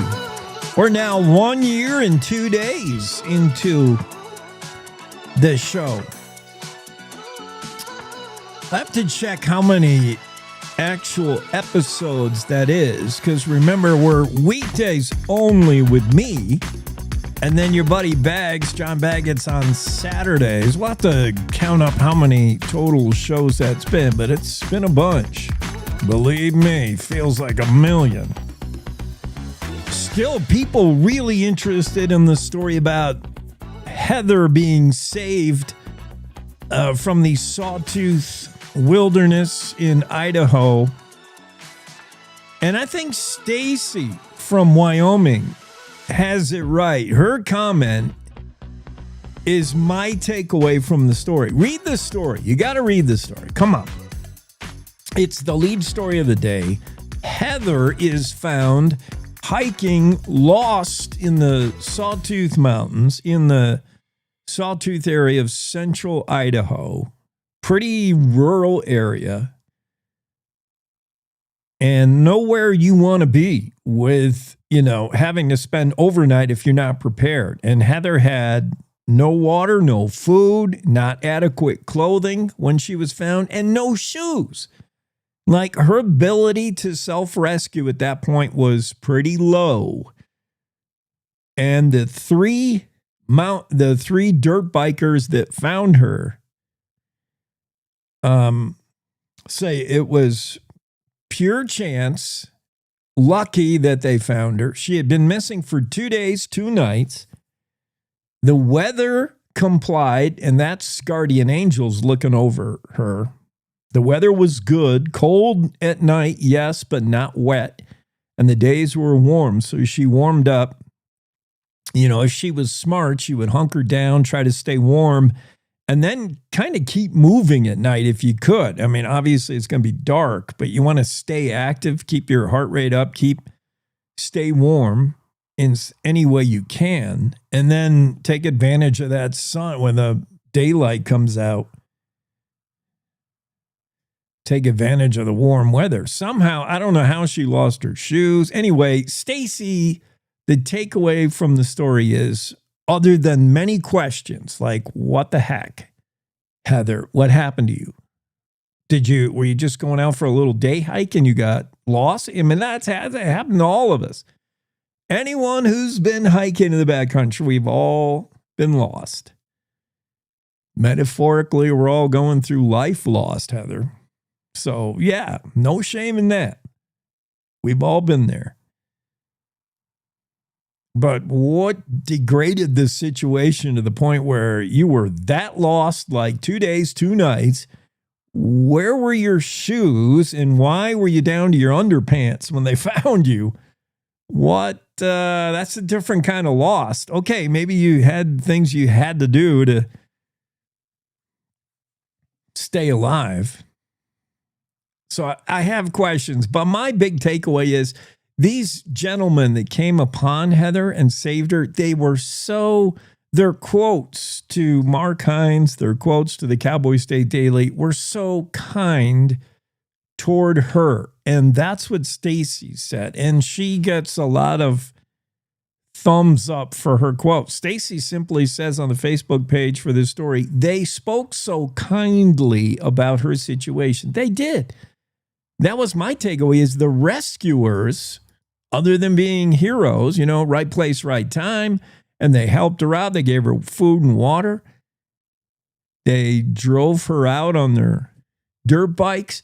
But the quotes about her were so kind. They said, we asked her what was up, and she wasn't really sharing a lot, so we didn't pry. Well, that's thoughtful, and that's kind. We shared our stuff with her and got her to safety. That's kind. And then they even acknowledged something in the story about, we've all been there. Like, we understand what it is to be lost. They did speak really kindly of her. That was my takeaway as well, Stacy. I get it.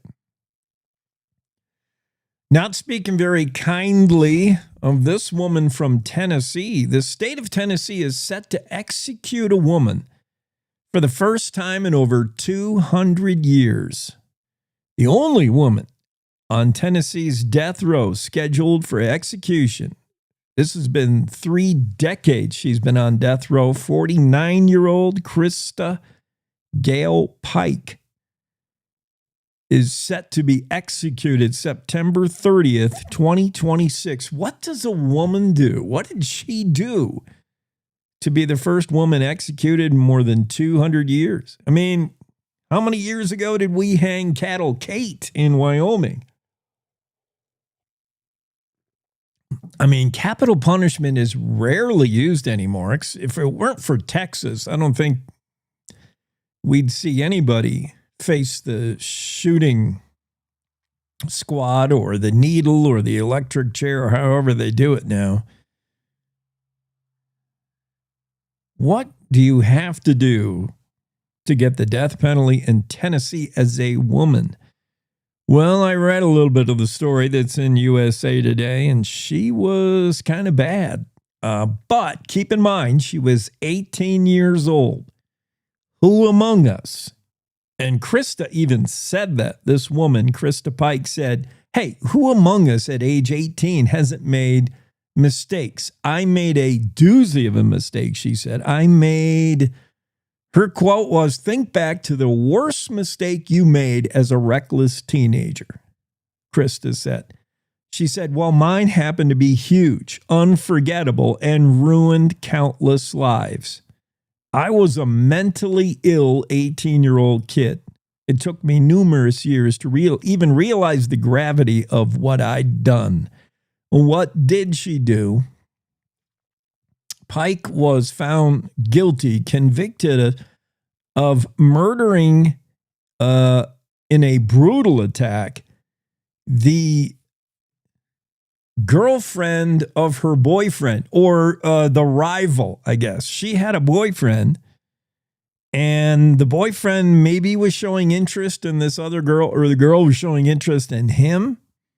And that can drive a boyfriend or girlfriend to extreme behavior, but maybe not this extreme. Wow. Pike was 18 years old when she lured 19-year-old Colleen Slemmer to the woods in Knoxville, Tennessee. This is back on January 12th, 1995. She carried out an attack that made national headlines for its brutality. A groundskeeper found Slemmer's body the next day. Slemmer had been beaten, stabbed, bludgeoned, had a pentagram carved into her chest. It was a very traumatic event, to say the least. She accused Slemmer of trying to steal her boyfriend. Yes, that's what it came about to. Pike said she had thrown a large piece of asphalt at the victim's head. That was believed to be the fatal blow. She then stabbed the body numerous times, really just went off. She kept a skull fragment later and showed it off to fellow high school students. So yeah, she had no inklings as an 18-year-old that any of this was wrong. I don't know what was going through the mind of this 18-year-old, but she obviously didn't work. She didn't say, "Oh my, what have I done?" Even after the fact, she went on to, wow. Happened in 1995. She was an 18-year-old. She's now 40. She used a box cutter to cut this woman's throat. She's now 49 years old. Tennessee Supreme Court scheduled the execution for September 30th, 2026, barring any kind of intervention from the governor, any kind of stay of execution. Tennessee will execute the first woman in over 200 years in that state's history. Yowza. That story in USA Today, by the way. The shutdown in day 3 now. Are we in day 3? The shutdown happened, day October 1st, 2nd, 3rd. Now entering day 3. The shutdown means TSA agents and air traffic controllers, for instance, at DIA, are working without pay. So far, air travel has not been disrupted, but I was surprised to learn from Wyoming public media the shutdown means TSA agents at your gate check there, as well as air traffic controllers at Denver International Airport, are working, but they're not being paid to work. Interesting. How long does that continue? So far, air travel has no reports of disrupted travel, but that can't continue, I would imagine, for very long. It didn't take very long for the government shutdown to affect national park visitors, particularly in Grand Teton National Park. There was a story in the local Jackson Hole Daily saying a line formed Wednesday morning outside the Craig Thomas Visitor and Discovery Center in Grand Teton National Park. But the line was not for anything like backcountry permits or information on where's the best fishing or hiking or anything like that. The line was forming outside a restroom on the side of the building when one of the people came out of the restroom and said, "There's no toilet paper, y'all." No, this was 6 hours into the government shutdown, by the way. This was Wednesday morning. The government had shut down midnight that day. And first thing in the morning, the bathrooms are already out of toilet paper. That's what one commenter in the story said. Like, what? We're just 6 hours into this shutdown. We're already out of toilet paper at the Craig Thomas Visitor Center? Yowza. I mean, couldn't the park employees have piled up a few rolls knowing that, you know what, tomorrow we might not be at work? I guess not. The TP ran out in a matter of hours. 6 hours into the shutdown, no toilet paper in the bathrooms at Grand Teton. And when I come back, I do have numbers on 2024. I got to take a break, but 2024 visitation money numbers. How much did the national parks in Wyoming see in money? How much did they collect? And that includes Grand Teton National Park, Yellowstone, Devil's Tower, all the parks in Wyoming. It was a great year for the parks in 2024. We'll look at that next when we come back. You're enjoying the Cowboy State Daily Show with Jake. Wyoming is the Cowboy State. From corner to corner, there are so many stories to be told, and more cowboys and cowgirls are turning to the Cowboy State Daily News team to keep them in touch with what's happening both locally and in other parts of Wyoming.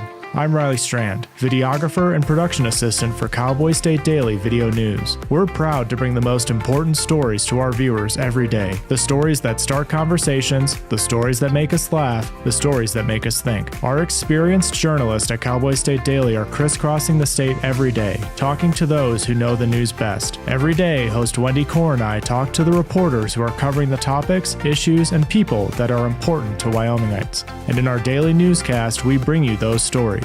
Tune into the Cowboy State Daily Video Newscast every morning, only on CowboyStateDaily.com. You're listening to the Cowboy State Daily Radio Network. Sometimes fatherhood I'm the first Viking who wouldn't kill a dragon. can feel like an epic battle. But you will. But you can change your kid's world just by being there. And with a little help, you won't believe how high they can soar. All right, bud, you ready? I'm proud to call you my son. Come on! Never stop being a dad. To learn more, visit fathersincorporated.com. Logan Wilson here at the M Building in Casper, Wyoming. They do more than just support businesses and private events. They support nonprofits by offering reduced rates to help the community thrive. The staff here at the M Building have been incredible in helping me organize a fantastic event. They are great partners for those who want to make a positive impact on the community. Come check out the M for your next event.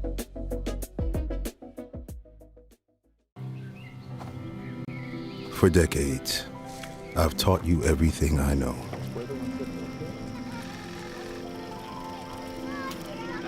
How to safely build a fire.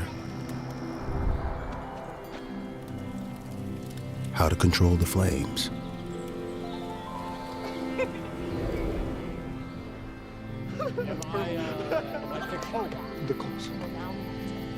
What to do with hot coals.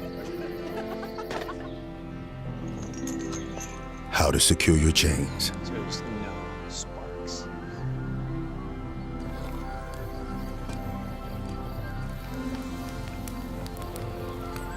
But I can only teach wildfire prevention.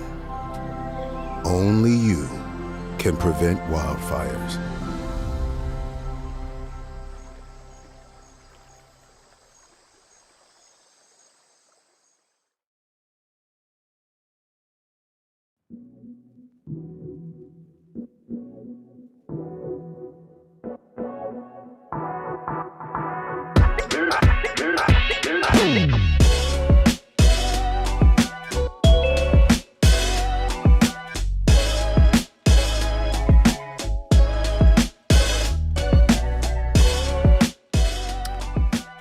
Andrew Rossi, good to see you, hear you, and all that jazz. You are one of 4 people in the Zoom room waiting room, and I don't know who 2 of them are.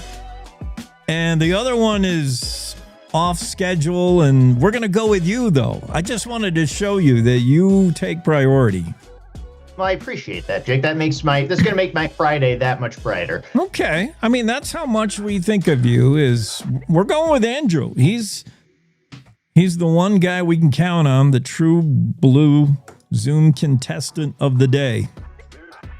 I'm glad I wore blue then.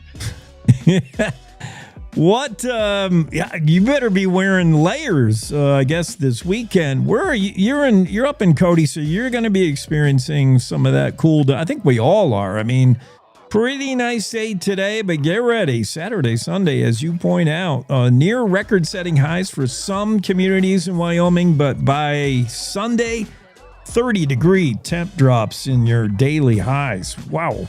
Coming fast. Yes, I'm sure Don's probably said to you before, it's hard to find a weather pattern that affects the state universally, pretty much the same everywhere. And that's true for this one too. But for the most part, the entire state is going to experience between 20 and 35-degree drop between what we're going to experience today, which could be record-breaking highs in some places, and Sunday, where it's not going to be unseasonably cold, but it's going to be significantly cooler, wetter, cloudier, and the snow that's going to be falling on the Beartooth Highway, which if you haven't seen, the Beartooth Highway is closing at noon today in anticipation of the storms that are coming in. So they're not playing around.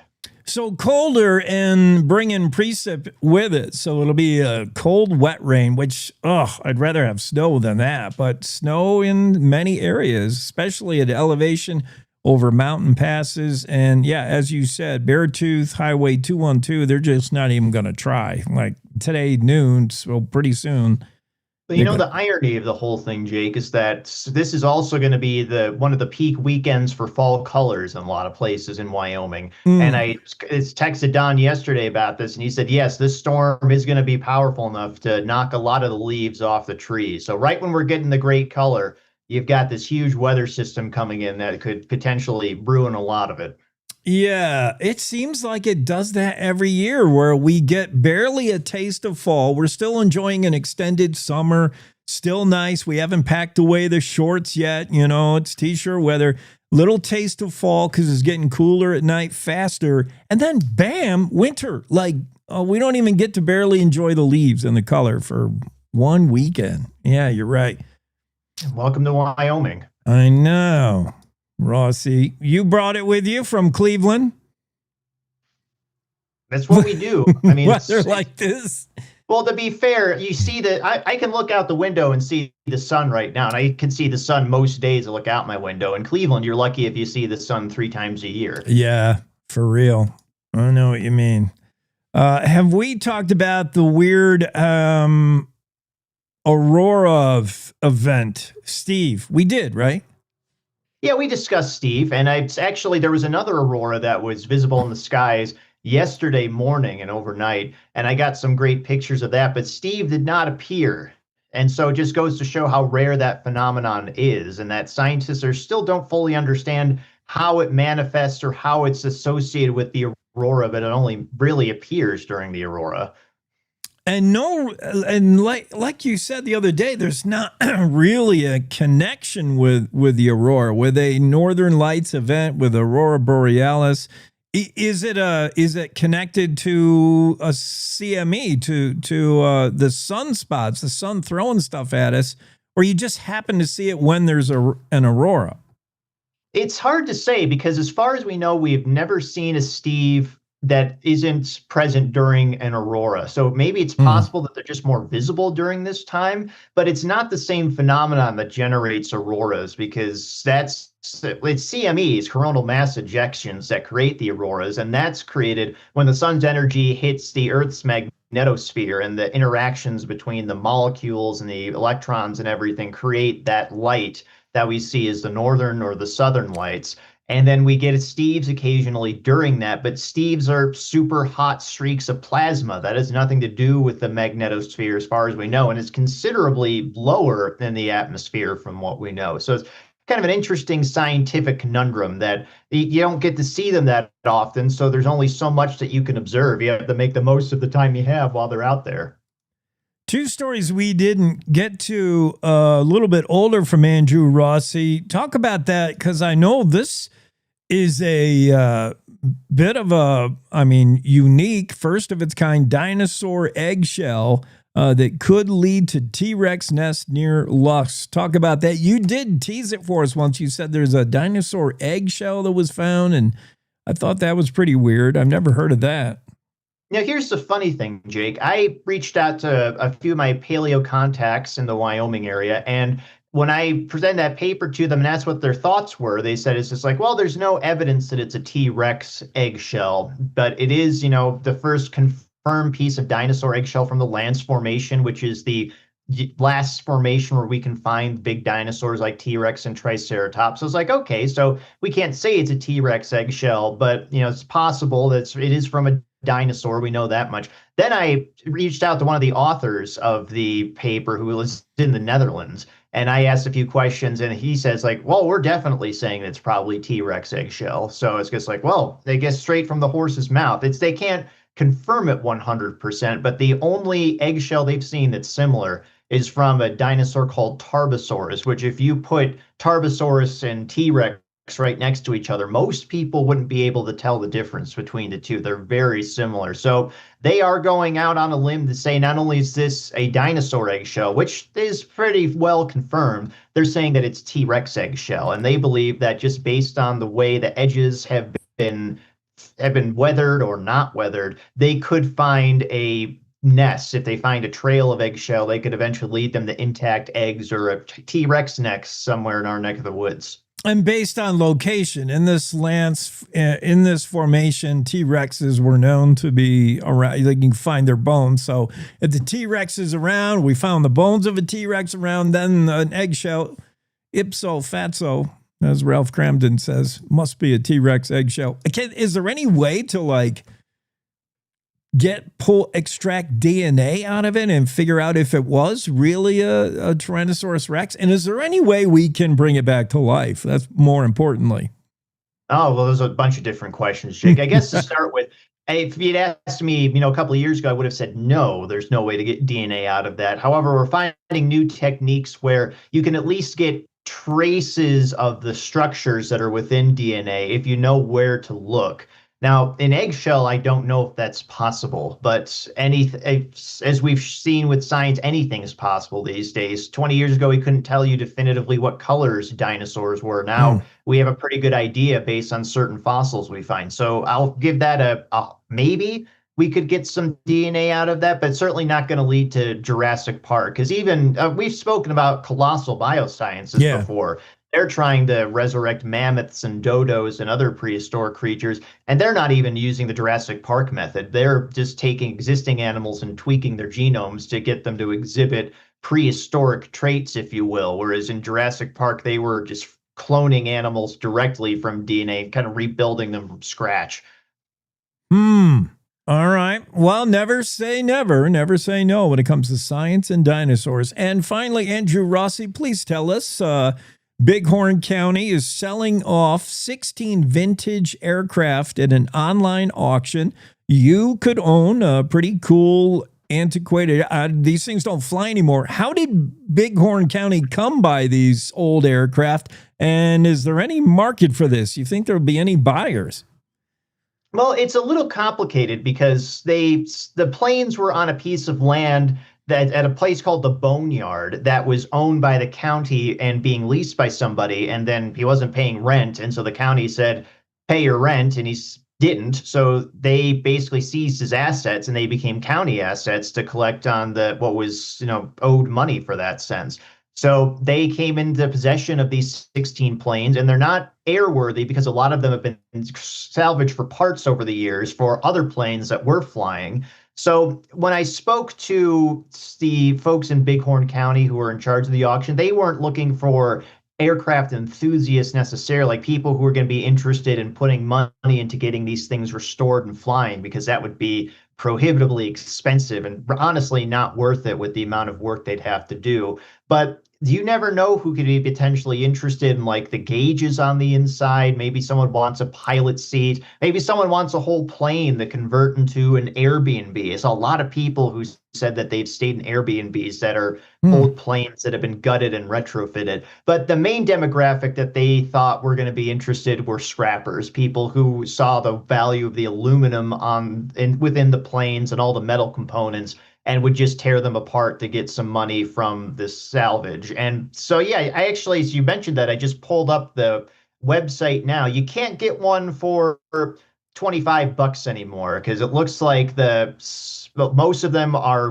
bidding at this point with 4 hours left, actually. So it's going to end this morning. Are $1,000 and up. And the most expensive one, from what I can see, is $2,500. And that's for a KC-97 that's in decent shape. That's that's the biggest plane that they have on the lot. Yeah, you mentioned that in the story. It's not a G6, but it is a Boeing KC-97 Stratofreighter tanker. That too could be yours for just a few thousand.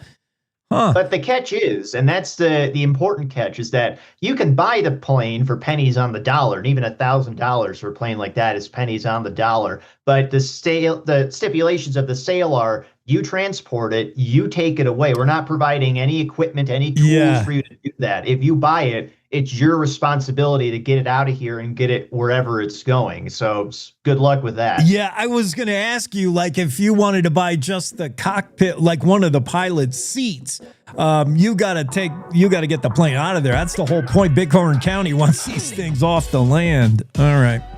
That's the catch. That might be tough when you can't fly it away.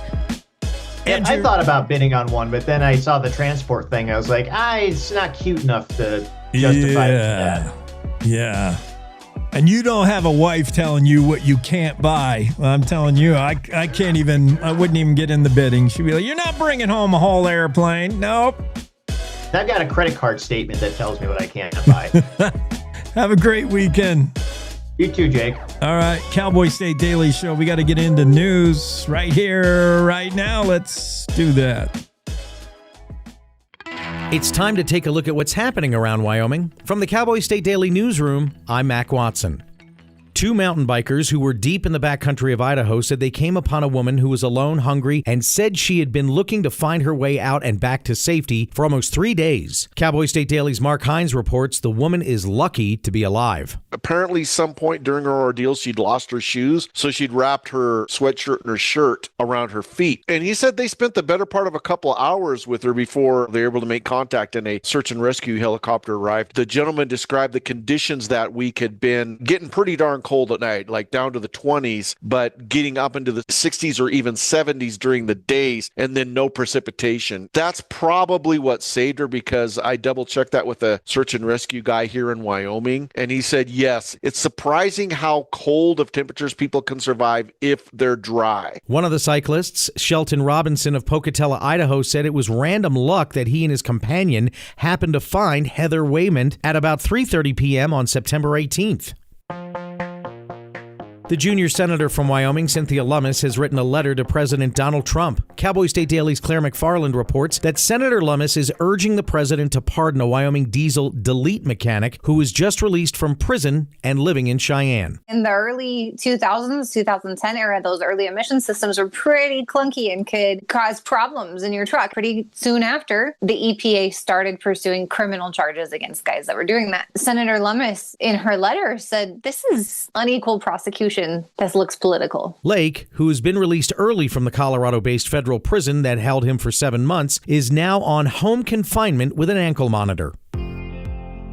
The BLM announced its intent to amend the Rock Springs RMP and opening a 30-day comment period on Wednesday. Cowboy State Daily's Mark Hines reports that after years of being drafted, then declared finished, then put back on hold, the Bureau of Land Management's controversial plan for managing millions of acres in central Wyoming is again open for public comment. It was seemingly settled last December, but then we had a change in presidential administrations and things kind of changed. They decided they were going to put it on hold, and now the latest is they're going going to go ahead and the BLM has put it up for revision and public comment. There was a 30-day comment period began today. What folks are saying is that this leans more toward what a lot of people in Wyoming have said they want all along, less restrictive on things such as energy development or cattle grazing or motorized access. Wyoming State Senator Larry Hicks tells Cowboy State Daily that there's reason to hope it will get done right this time and the matter will finally be settled. However, some environmental groups criticize the move to revise the plan yet again, saying it should remain as is when the BLM finalized it in December of 2024.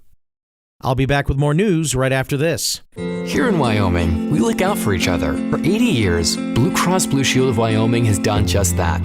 Through changing times and big moments, we are still your biggest champion. We make sure our friends and neighbors have health insurance that fits their lives. Changes are happening, so when it comes time to enroll, we'll be here. With local solutions, local people, and local care. Blue Cross Blue Shield of Wyoming. Let's make a plan together. Learn more at wyomingblue.com. Wyoming weather is never boring. Friday temperatures will be scorching, but then a shift starts on Saturday. Cowboy State Daily's Andrew Rossi reports parts of Wyoming will see snow for the very first time this season. Cowboy State Daily meteorologist Don Day has already called for a longer, colder, snowier winter that's going to start sooner, and there's still the indications that we're going to start dipping into more of that winter weather as we get further into October. Laramie and Cheyenne could break their record highs for Friday with temperatures near or at 80 degrees, while Lusk is expecting to hit about 83. By Sunday, it could be 30 degrees cooler or more. And the State Board of Land Commissioners approved 2 50-year lease extensions for operating wind farms in Carbon County, but not before Secretary of State Chuck Gray and State Treasurer Kurt Meyer sparred over the merits of wind energy. Cowboy State Daily's Steve Bonell reports that each project has been operating under a 25-year lease before the board voted 3-2 on Thursday to extend both of them. I actually caught up with Governor Mark Gordon, who ended up being the tie-breaking vote. He told me even if they didn't decide to approve the lease extensions, the wind farms would still operate. They just wouldn't be on state land or under state control. Meyer, Governor Gordon, and State Auditor Christy Racines voted yes. Gray and Superintendent of Public Instruction Megan Dagenfelder were the dissenting votes. And that's today's news. Get your free digital subscription to Wyoming's only statewide newspaper by hitting that daily newsletter button at cowboystatedaily.com. I'm Mac Watson for Cowboy State Daily.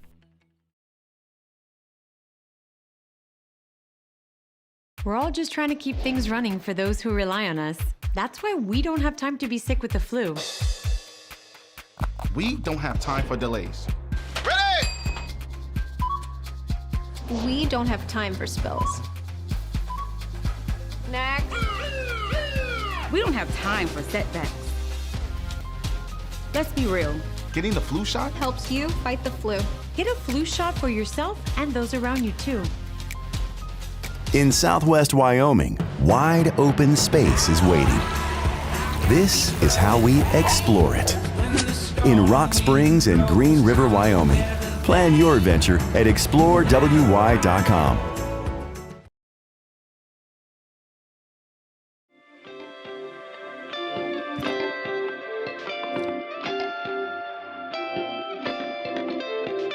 Cowboy State Daily showing a finally Friday. That means Bill Sniffin's with us, and all is right with the world. Bill. Jake, can you hear me okay? Yeah, I hear you great. Hey, it's I've been enjoying listening to your show up to now, and I have a theory why that gal lost her shoes. I don't know if you expounded on it too much.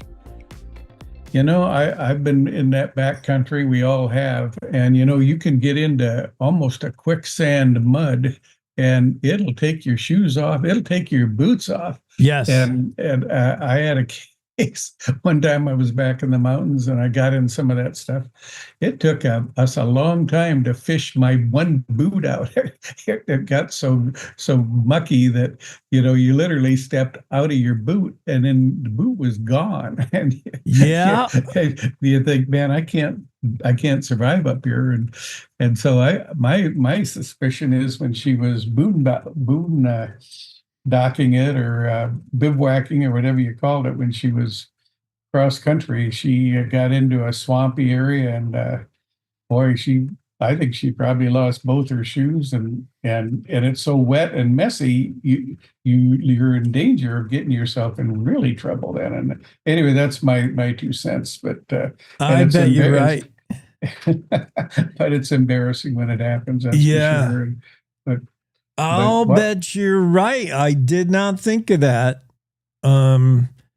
I was going to way extremes with my imagination, like she was losing some of her ability, her cognitive ability. Maybe took her shoes off and then just lost them, didn't think she needed them. Sometimes you can feel hot when you're cold. You can feel cold when you're hot, when you're not thinking clearly and you got, hyperthermia going on or whatever. But you're right. It could be as simple as yes, I've had my footwear sucked off, like when you get and your shoe is like half a foot or more under the suck, and you can't even go get it if you can even find it. You can reach your arm down in the muck and try to even find it. You're right. Bet that's what happened. Goodbye shoes. Yeah, it happened to me with literally hiking boots. I mean, I laced them up fine. They were, I think they were Cabela boots, and they were darn good boots. And but it was stunning, and it took a village practically to find my damn boot. That suction is powerful. It is, but I don't know, Jake. I've been working on. Here we are.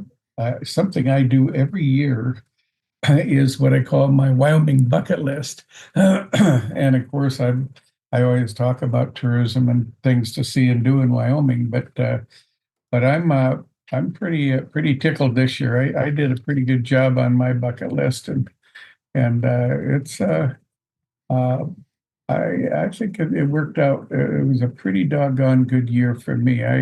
I always never even come close to doing everything that I have on my list, but I got my big 3 done, which is, there's a Franklin Covey system of daily planner work. I don't know if you ever stumbled onto those, but they always say you should every day put down like 10 things that you want to do, and you prioritize them. Like A1 is A is an important thing, and 1 is the most important of the most important things.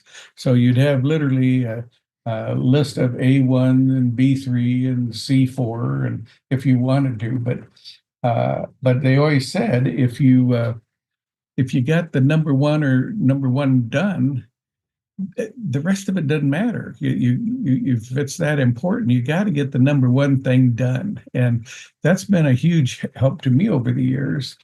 And but so when I do my bucket list for 2025, my A1 was the Kilpecker Sand Dunes, which we talked about that, and I think A2 was the Bighorn Canyon, and A3 was hitting Yellowstone for the 55th consecutive year. And by God, I did them both. And then I added one that it was down in like C4, and that was I flew an airplane again. I was a pilot for 30 years, but I hadn't flown for almost 20 years, and I was able to round up an old pal who is a current owner of my old airplane, and he said, "Why don't we go fly him?" I says, "You bet." So I on my bucket list, I did pretty well, I think. How about you, Jake? Did you have a bucket list this year? Did you get anything done that you wanted?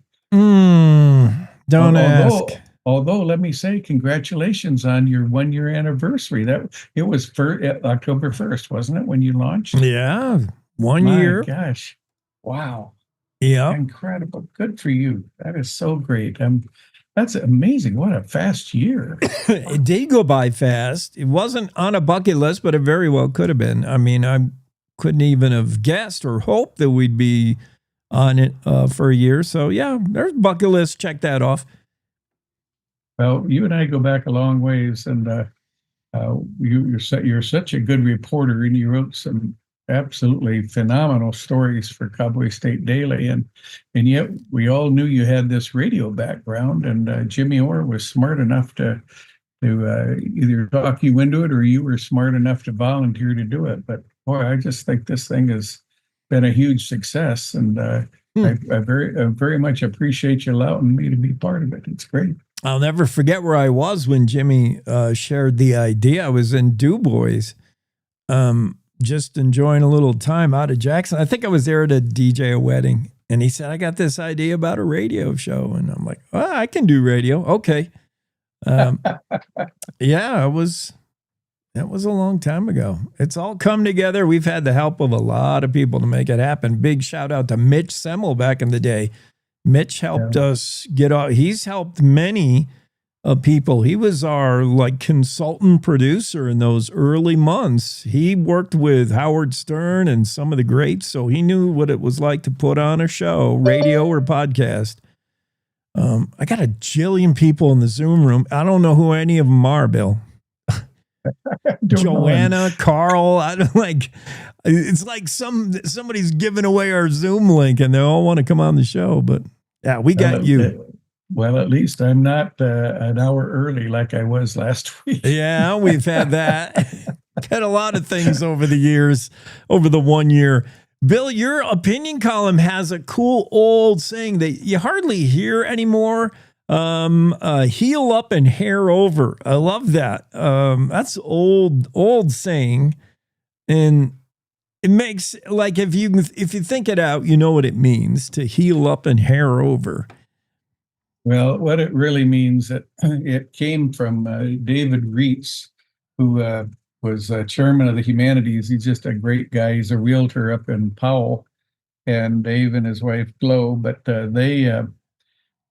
when he was chairman of the Humanities, they wanted to do some kind of a book for Wyoming with Wyomingisms in it, and he quoted a character out of Pinedale named John Perry Barlow, who is famous for growing up on a ranch in Pinedale, but also he was a lyricist for the Grateful Dead. Oh. Here's a Wyoming rancher who, and he passed away a few years ago, but he also, he was real early on during the internet. He started something called the Internet Freedom Foundation or something, and it was to keep the government of the world, I mean, not just in America, but to keep governments from around the world from making the internet less free. But part of John Perry Barlow was quite a character. He obviously had a way with words. And one time Reitz heard him use the expression, well, you have to just hair up and heel over, or heel up and hair over. And what, of course, it reflects, it's about branding, with and so it's a cowboy phrase. And when you brand a calf, you wait for it to heel up and hair over. But in Barlow's idea was, he says, we all can't be holding grudges. We got to just get past things because we're too small a state and we rely on everybody. We rely on each other. And his great line was that if you decide to hold a grudge and are really mean to somebody, sure enough, some snowy night when you're broken down in Shirley Basin, the guy that's coming along that can help you is that guy. And so you better heel up and hair over and say, I'm moving on. I'm done with it, but I'm moving on. I've healed and I'm haired. I'm done. But yeah, I like that line. I'm sorry to give you the 5-minute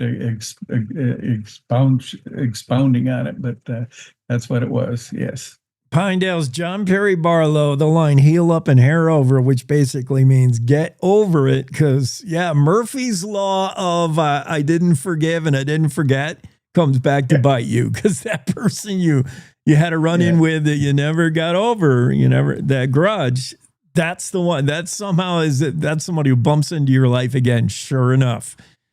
Yeah. Well, and I have a theory. Oddly enough, I have a theory about small towns that sometimes small towns. I'm thinking of two of my favorite towns. Let me make this perfectly clear: Du Bois and Pinedale. But in both towns, I've seen cases where they don't have enough critical mass. They're not big enough.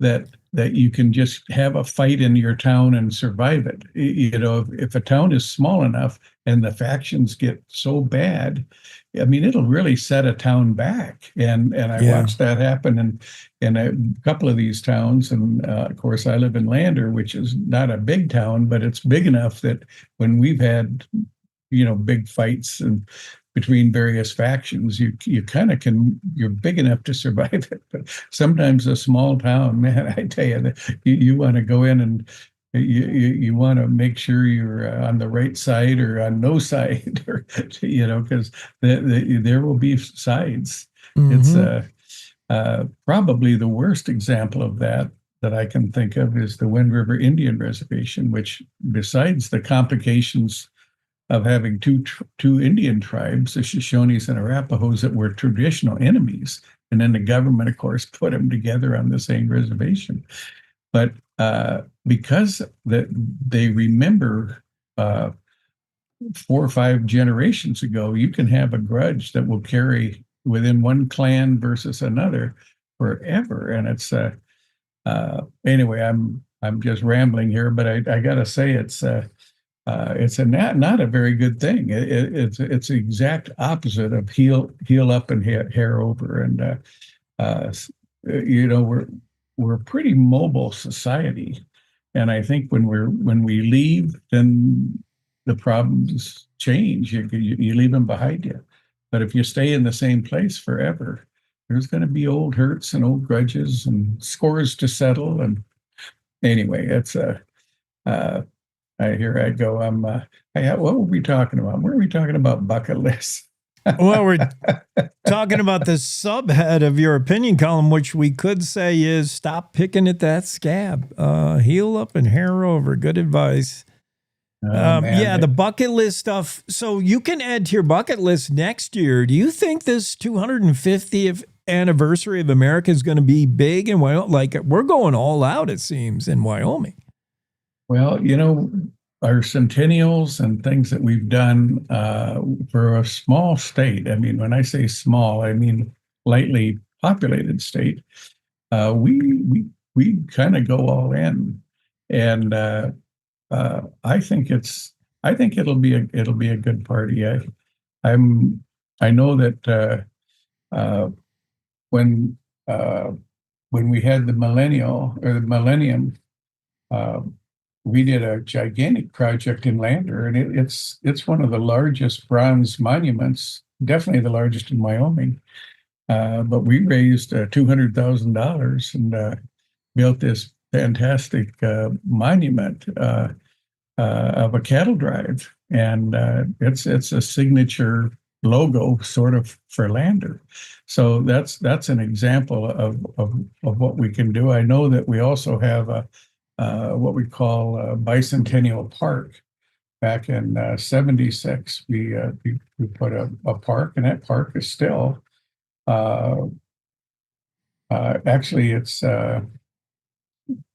you know what it's called actually it's called Centennial Park, and it was 1990. It was it was Wyoming's anniversary, but I don't know. Maybe both of those are Wyoming. One was a time thing, and the other was a Wyoming thing. So this one will be the national thing. So I don't know, but I think we'll see lots of things. I know I'm looking forward to it. It's going to be my 80th year and my 60th wedding anniversary year. So we're going to kind of have we're tentatively planning a party on July 4th. You all come, you know. It's going to be a big to-do. How many of us OG boomers remember the 1976 thing? That was a pretty big deal in America. I remember it. So to celebrate 250, yeah, that's probably going to be a big deal. Yeah, I think it will be, and deservedly so. It's amazing this crazy republic is last. I hope it lasts till next July 4th anyway. Right now it's shut down. So right. There's no toilet paper in Grand Teton National Park restrooms. 6 hours into the shutdown.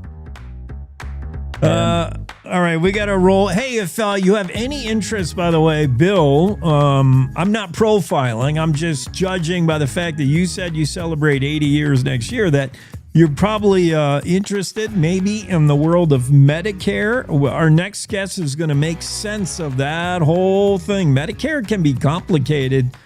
She's an expert on it. Tony King will be up next. I will tune in. I will stay tuned, and I'll let you go. Okay, Jake? All right, Thanks, buddy. Yeah. Bye. Cowboy State Daily Show continues right after this. Wyoming is a big state. There's so much ground to cover, so many stories to tell. But the Cowboy State Daily News team is up to the challenge. I'm Wendy Core, host of Cowboy State Daily Video News. Whether it's politics in Cheyenne, energy issues in the Powder River Basin, or grizzlies in Yellowstone, our talented crew of experienced journalists are out there finding and telling the stories that matter. What's the best restaurant in DuBois? Renee Jean checks it out. What's the most recent Supreme Court decision mean to our everyday lives? Claire McFarland explains. How is the upcoming elk hunting season shaping up? Mark Hines lets us know. Every day, I talk to the reporters who are covering the topics, issues, and people that are important to Wyomingites, and in our daily newscast, I bring you those stories. Tune into the Cowboy State Daily Video Newscast every morning, only on CowboyStateDaily.com. This is the Cowboy State Daily Radio Network. I got it. What are you doing in there? I got stuck. Are you a dog? I wouldn't do that. Have you seen the pliers? Where'd you find those? It's not your birthday. Sorry. Bye, Grandpa. Bye, Grandpa. Take care of yourself. What are you doing? What are you looking for?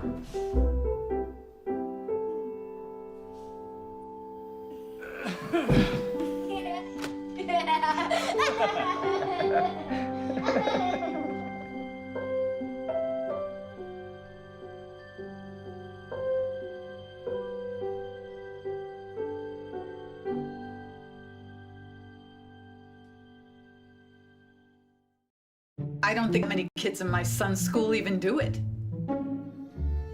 He makes fun of his friend who vapes. He would never try it. She's into soccer. She's on the honor roll. She's just not the type. No way. No way. No way. No way, my kid would never vape. Get your head out of the cloud. Today, nearly 8,000 kids will start vaping. Maybe even yours. Learn about the dangers at talkaboutvaping.org. Life's daily battles are not meant to be fought alone. We're not powerless, so long as we don't lose sight of what's important. Don't be afraid to seize that moment to talk to your friends. Cloud, you okay? Because checking in on a friend can create a safe space. The first step on our new journey. You coming? Reach out to a friend about their mental health. Seize the awkward. It's totally worth it.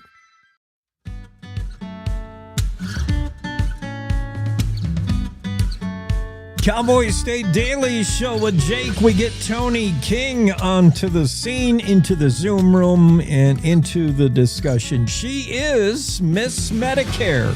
If you're looking for a nickname, Tony King spent 25, 30 years now in the Medicare field. She used to be a leader in selling Medicare plans, and what she found in discussing Medicare with people is there's a lot of confusion about Medicare.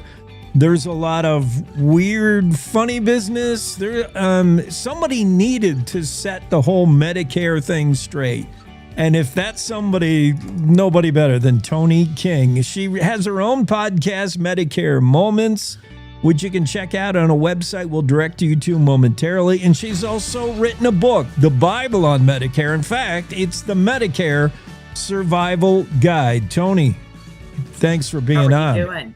Can we if we can't make sense of Medicare in the brief amount of time we have today, you're also going to join our buddy Bags on a Saturday where you'll have more time to dive in. But we're happy to have you here. Okay. Well, that's good. Let's start with why the book, why you got into it in the beginning. I know, but tell our listeners what happened. How I got started? Yes. I got started because a gentleman, I was doing a workshop in Mississippi, of all places, because I'm in Texas. Mm-hmm.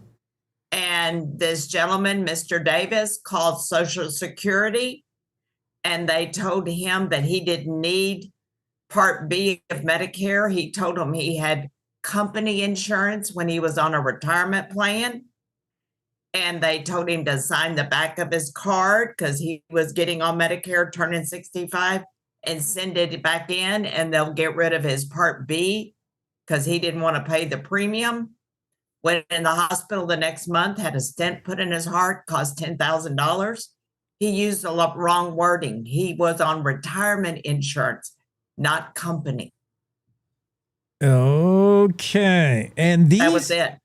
These little mistakes people can make, and you can fall into this very easily. These little nuances, these things, you probably kept seeing more and more of it, and you thought, man, I have got to help people. They're just misinformed. They don't understand. For one thing, Medicare is not cookie cutter. What you don't know will hurt you.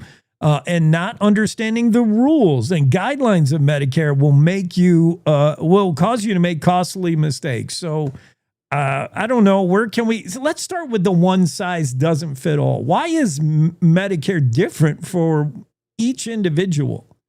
Because some people may be working when they're turning 65. If you're working, it depends on what your situation is. Yeah. So I had a gentleman who, because I'm in Houston, we have a little place called NASA. Oh, yeah. Where it Heard trains of the it. astronauts and everything. This gentleman was there the day that Neil Armstrong landed on the moon. Oh, wow. He was an engineer, rocket scientist that helped Neil Armstrong get on the moon. He could not understand how to get on Medicare. Oh, great. So, it's not about the people on Medicaid. It's not about how smart you are. You've got to know how to navigate the rules.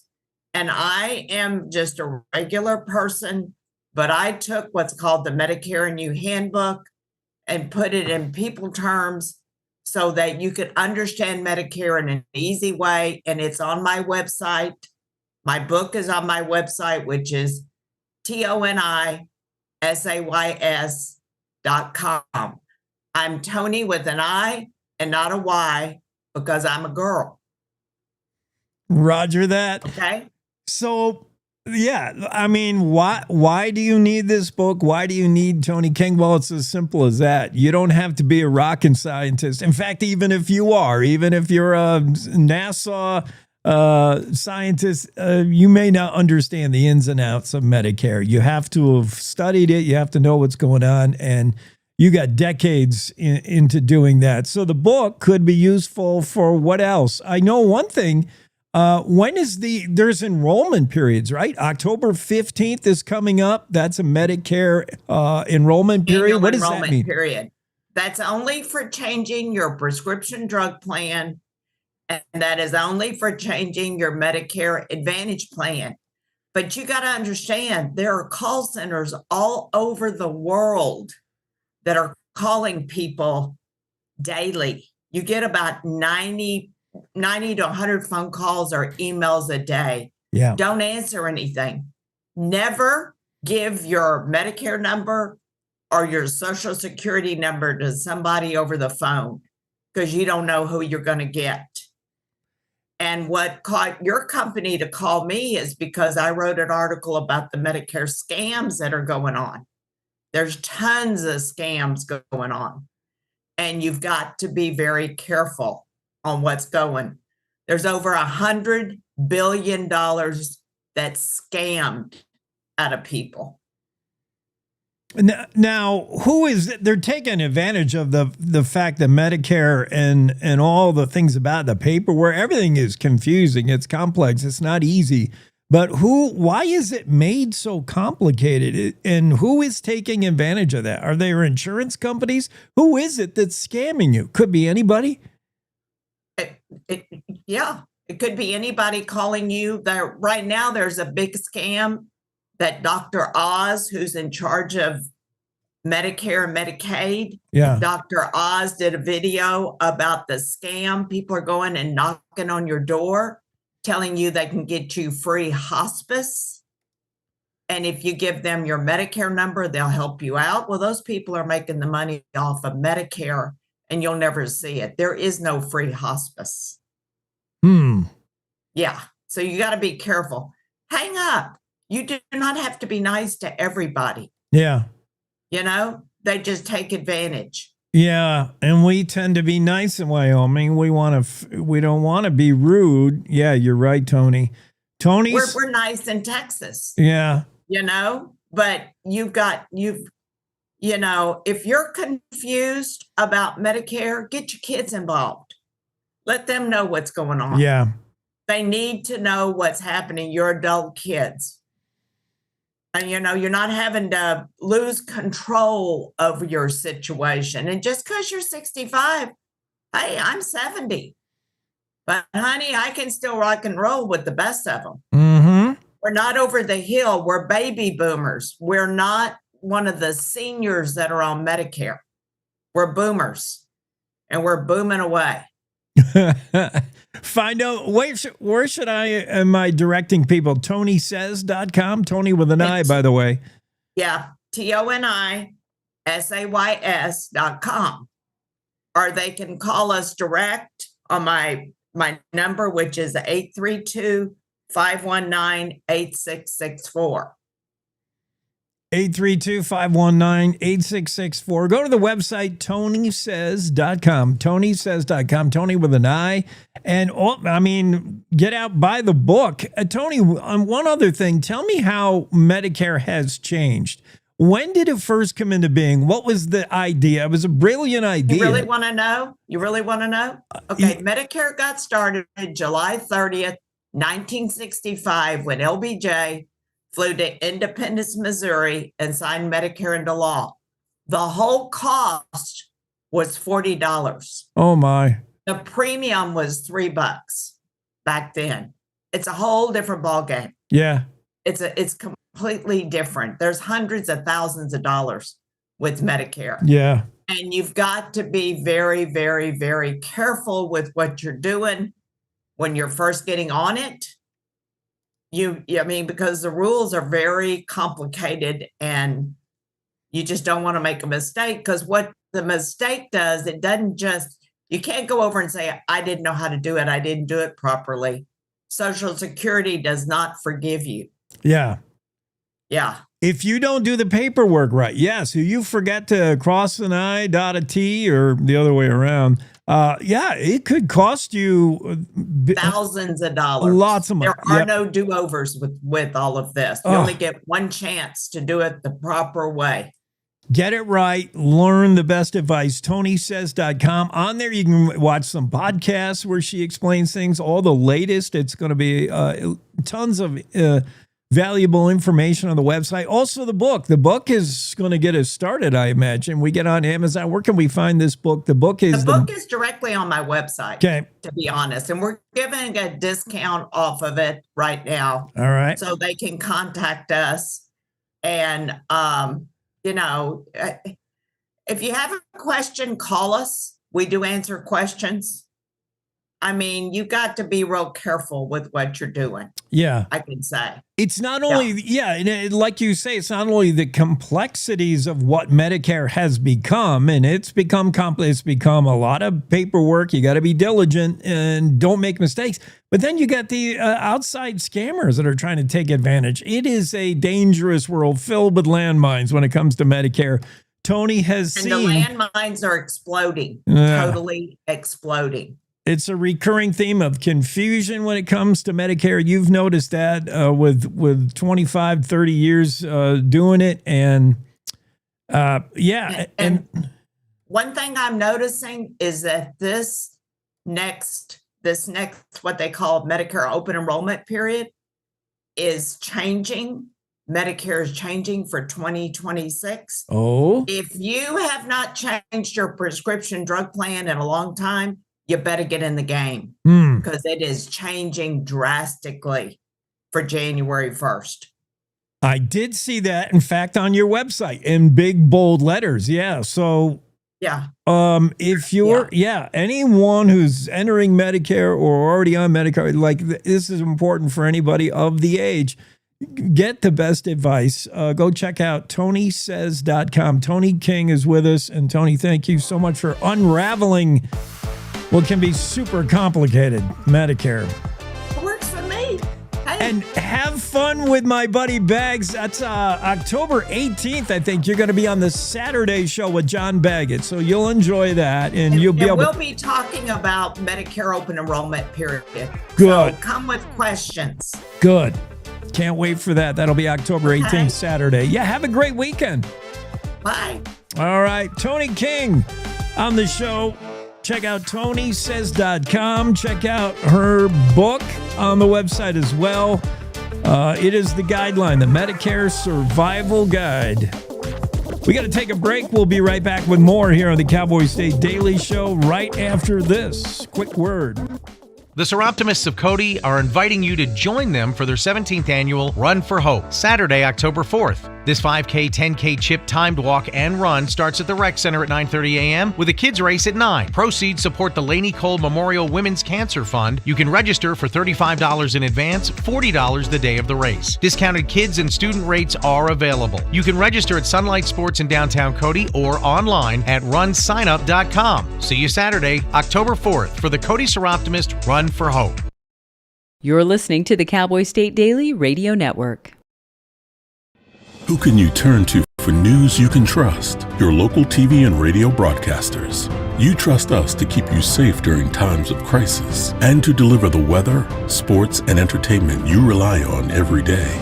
We bring you the facts you need to make decisions that matter. And as misinformation floods social media, you can trust your local stations to deliver the truth. Text TV to 52886 and tell Congress you rely on your local stations for trusted news.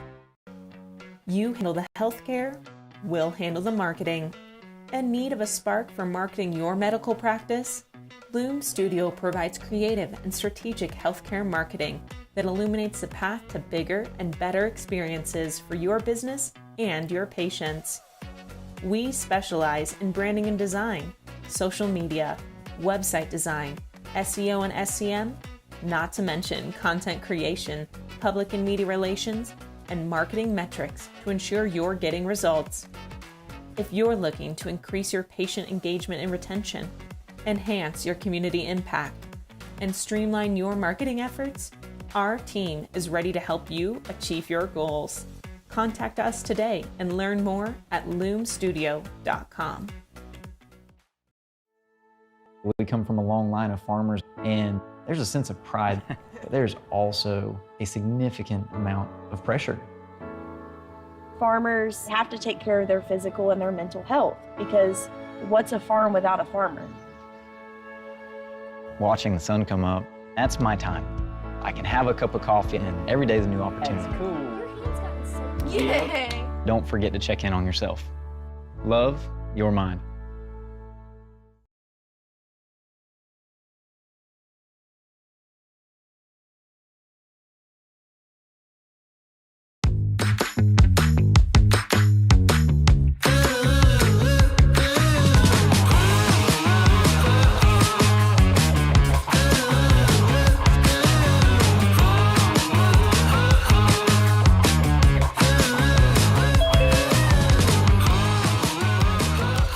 Cowboy State Daily Show on a finally Friday. I'm so excited, Piper, to see your name in the Zoom room. I've had so many potential guests today. I don't know who they are, but I saw your name.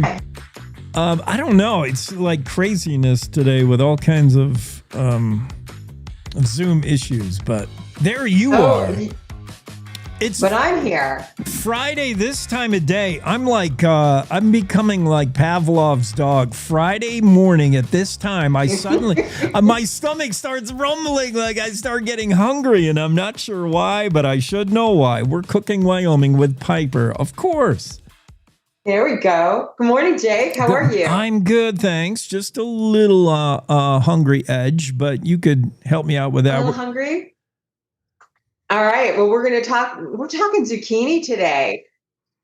I hear. I got a heads up that we're talking zucchini. Here's something I know that I wonder if you, of course you know.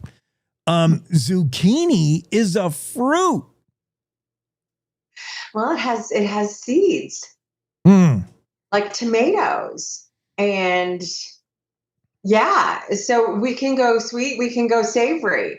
So that's what we're doing today. We're doing both. You're doing everything zucchini, known as summer squash. For many people, I can't tell the difference between zucchini and a cucumber if I saw them side by side. What's the difference? Oh, cucumber's got a lot more water content to it. It's more of a melon than a squash. Well, it is a melon. Yeah. And we use it for pickling. We can pickle zucchini as well in different squashes and things, but just a different garden vegetable. And zucchini is so good for you. It's versatile. It's nutrient dense. It has high levels of vitamin C, potassium, folate, high in fiber. It's so Who knew? And who knew? Well, whenever things are good for you, that means they don't taste good. So, Piper, you got to destroy that myth. All right, we're going to destroy that myth. I'm just putting some finishing touches on a salad. So I just did a zucchini salad. So I took the zucchini and just with my vegetable peeler. Yeah. And I made these gorgeous ribbons that have the green edges on them. And I mean, it's just beautiful. It's nice and thin. It's the perfect texture for a salad. You just do it fresh ingredients. I'm tearing some fresh mint leaves from my garden into the salad as well. Grated a little lemon zest, olive oil, salt and pepper, and threw in some grated Parmesan. So we're going to just finish that up and put it on our plate. Look at that, Jake. It's just gorgeous. The way you've done that, the long peel there is zucchini. I've seen when I go to a fancy restaurant, they serve salad. I see that very often, and it almost has a little bit of a sweet taste to it, right? Just raw zucchini. Yeah, it's wonderful. It's got a great texture. It's a little meaty. This is the Parmesan I'm sprinkling on top. It's got a bit of a meaty taste, so it's got a nice bite to it. It is sweet. You're right, but it's not at all overpowering. It's just a mild background sweetness. I'm going to top this with some toasted pumpkin seeds just to make it look good. I love it because it's refreshing. It's an easy salad. It feels good when you eat it. It gives you energy. And it's a great use of all these zucchinis that are coming out of the gardens right now. Everyone's inundated with zucchini. Oh, that's what I was going to ask you, like summer squash, but it's right now. And you almost want to get it before it really ripens on the vine. Do you want to get it early in its life, right? Well, not too early. This is super early. Can you see this little itty bitty? Yeah, he's just a little guy. So it's about 3 inches long with the blossom still on it. So this is called a female blossom. Okay. So it'll grow into. I mean, look at the size of these things. They're like the size of a baseball bat. Yeah. Because you get so many of them, you forget. And next thing you know, you've got a 4-foot long zucchini. And what do I do with that? Yeah. So Go ahead. For me, it's like a Pop-Tart box. We're back to the Pop-Tarts. That's what I have so many. I don't have a lot of zucchinis laying around, but yeah. Hey, Piper, is there such a thing as, here's why I like zucchini and salad. Salad could have a variety of things in it. You have your leafy greens, whatever it is, but the zucchini, besides bringing a little bit of a different tang, a little bit different taste, it has a different mouthfeel. Is there such a thing as mouthfeel, like texture? Oh yeah. Yeah. So when you're comparing lettuce greens to this ribbon salad, yeah, you're going to have more of a bite. You're going to have a more texture when you bite into it, which is satisfying. Yeah. Because when you eat salad, those greens, there's nothing to chew on. Yeah. There's nothing to, you just, it's there. That's why I like the zucchini. You could do zucchini, you could do yellow squash, do a combination. It's so beautiful, but it gives you something to chew on and just enjoy and be satisfied in that regard. Throwing in some kind of toasted nut like or seed like the pumpkin seed or sunflower seeds adds a little more crunch and texture to it. Texture is so wonderful when we're eating. That's what I thought. Okay, I'm glad you verified that. It gives you some little substance to your salad. And that's zucchini just using a peeler. You haven't really done anything to it. Nothing, just my vegetable peeler. Okay. Nothing special. It makes just a great salad. You could throw any kind of salad dressing on it, but I like to just bring out the flavors of the zucchini with lemon juice, olive oil, salt, and pepper. Throw in some fresh herbs. You got it. Yeah, simple. All you high-end chefs, you keep it simple. Let the foods talk. Let the Right? ingredients talk. I like that. I like that. So that's zucchini with very little preparation, very minimal altering of it. But you can do a lot of different things with zucchini. You can throw it in the air fryer. You can do what else have you done with zucchini there? So you can do all sorts of things. Zoodles are a huge thing that came out years ago to make a spaghetti noodle substitute that was healthy. So that's what you do with these gigantic zucchinis. Throw them on that spiral cutter and turn them into noodles for a salad. It could be a cold salad, a hot salad, or pasta, hot salad or a cold pasta, and it's just fantastic. I went savory still a little bit more today, and I made stuffed zucchini blossoms. So I stuffed the blossoms and then deep fried them with using just a simple beer batter. So the blossoms, it's a female, that's attached to the squash, or there's a male that's just out there. And if you want to keep your zucchinis perpetuating, take the male blossom. They're a little smaller. Or if you want to practice some birth control with your zucchini garden, take the female blossoms. And they're bigger and they fill up better with, I made just a ricotta cheese and dill filling for the squash blossoms and filled them using a piping bag and beer battered them. So just flour, egg, and beer, and you make these gorgeous stuffed zucchini blossoms. It could be an appetizer. It could be part of a pasta dish. So I think this would be great served with like a spicy, smoky marinara sauce. And it would be just delicious, just a wonderful filling fall appetizer. Interesting. And I was going to ask you, how do you get the filling in there? Like, how do you inject it? You said a piper, but the same you would use like icing a cake or something, huh? Right. So this is a blossom. It's a little wilted because I got it it's a day or so old. So this is a female blossom. So it's a little bigger and it's delicate. So just open it up delicately. And then you've got this pocket inside. Yeah. And you just take a piping bag filled with your filling, whatever it is, and you pipe it in. It's the easiest, simplest, cleanest way to fill the blossom. And then you twist the ends again to shut it. And then you dip it in your fry batter and deep fry it. And you've got a gorgeous appetizer. Wow. Very nice. What else have you done with zucchini over there? So, everyone does the classic zucchini cake. It's usually kind of a savory cake. The zucchini makes a cake very moist and dense, which is wonderful. And it's usually a spice cake that people do. I wanted to make it a little bit different and just use that moisture content to make a really wonderfully deep, rich chocolate cake.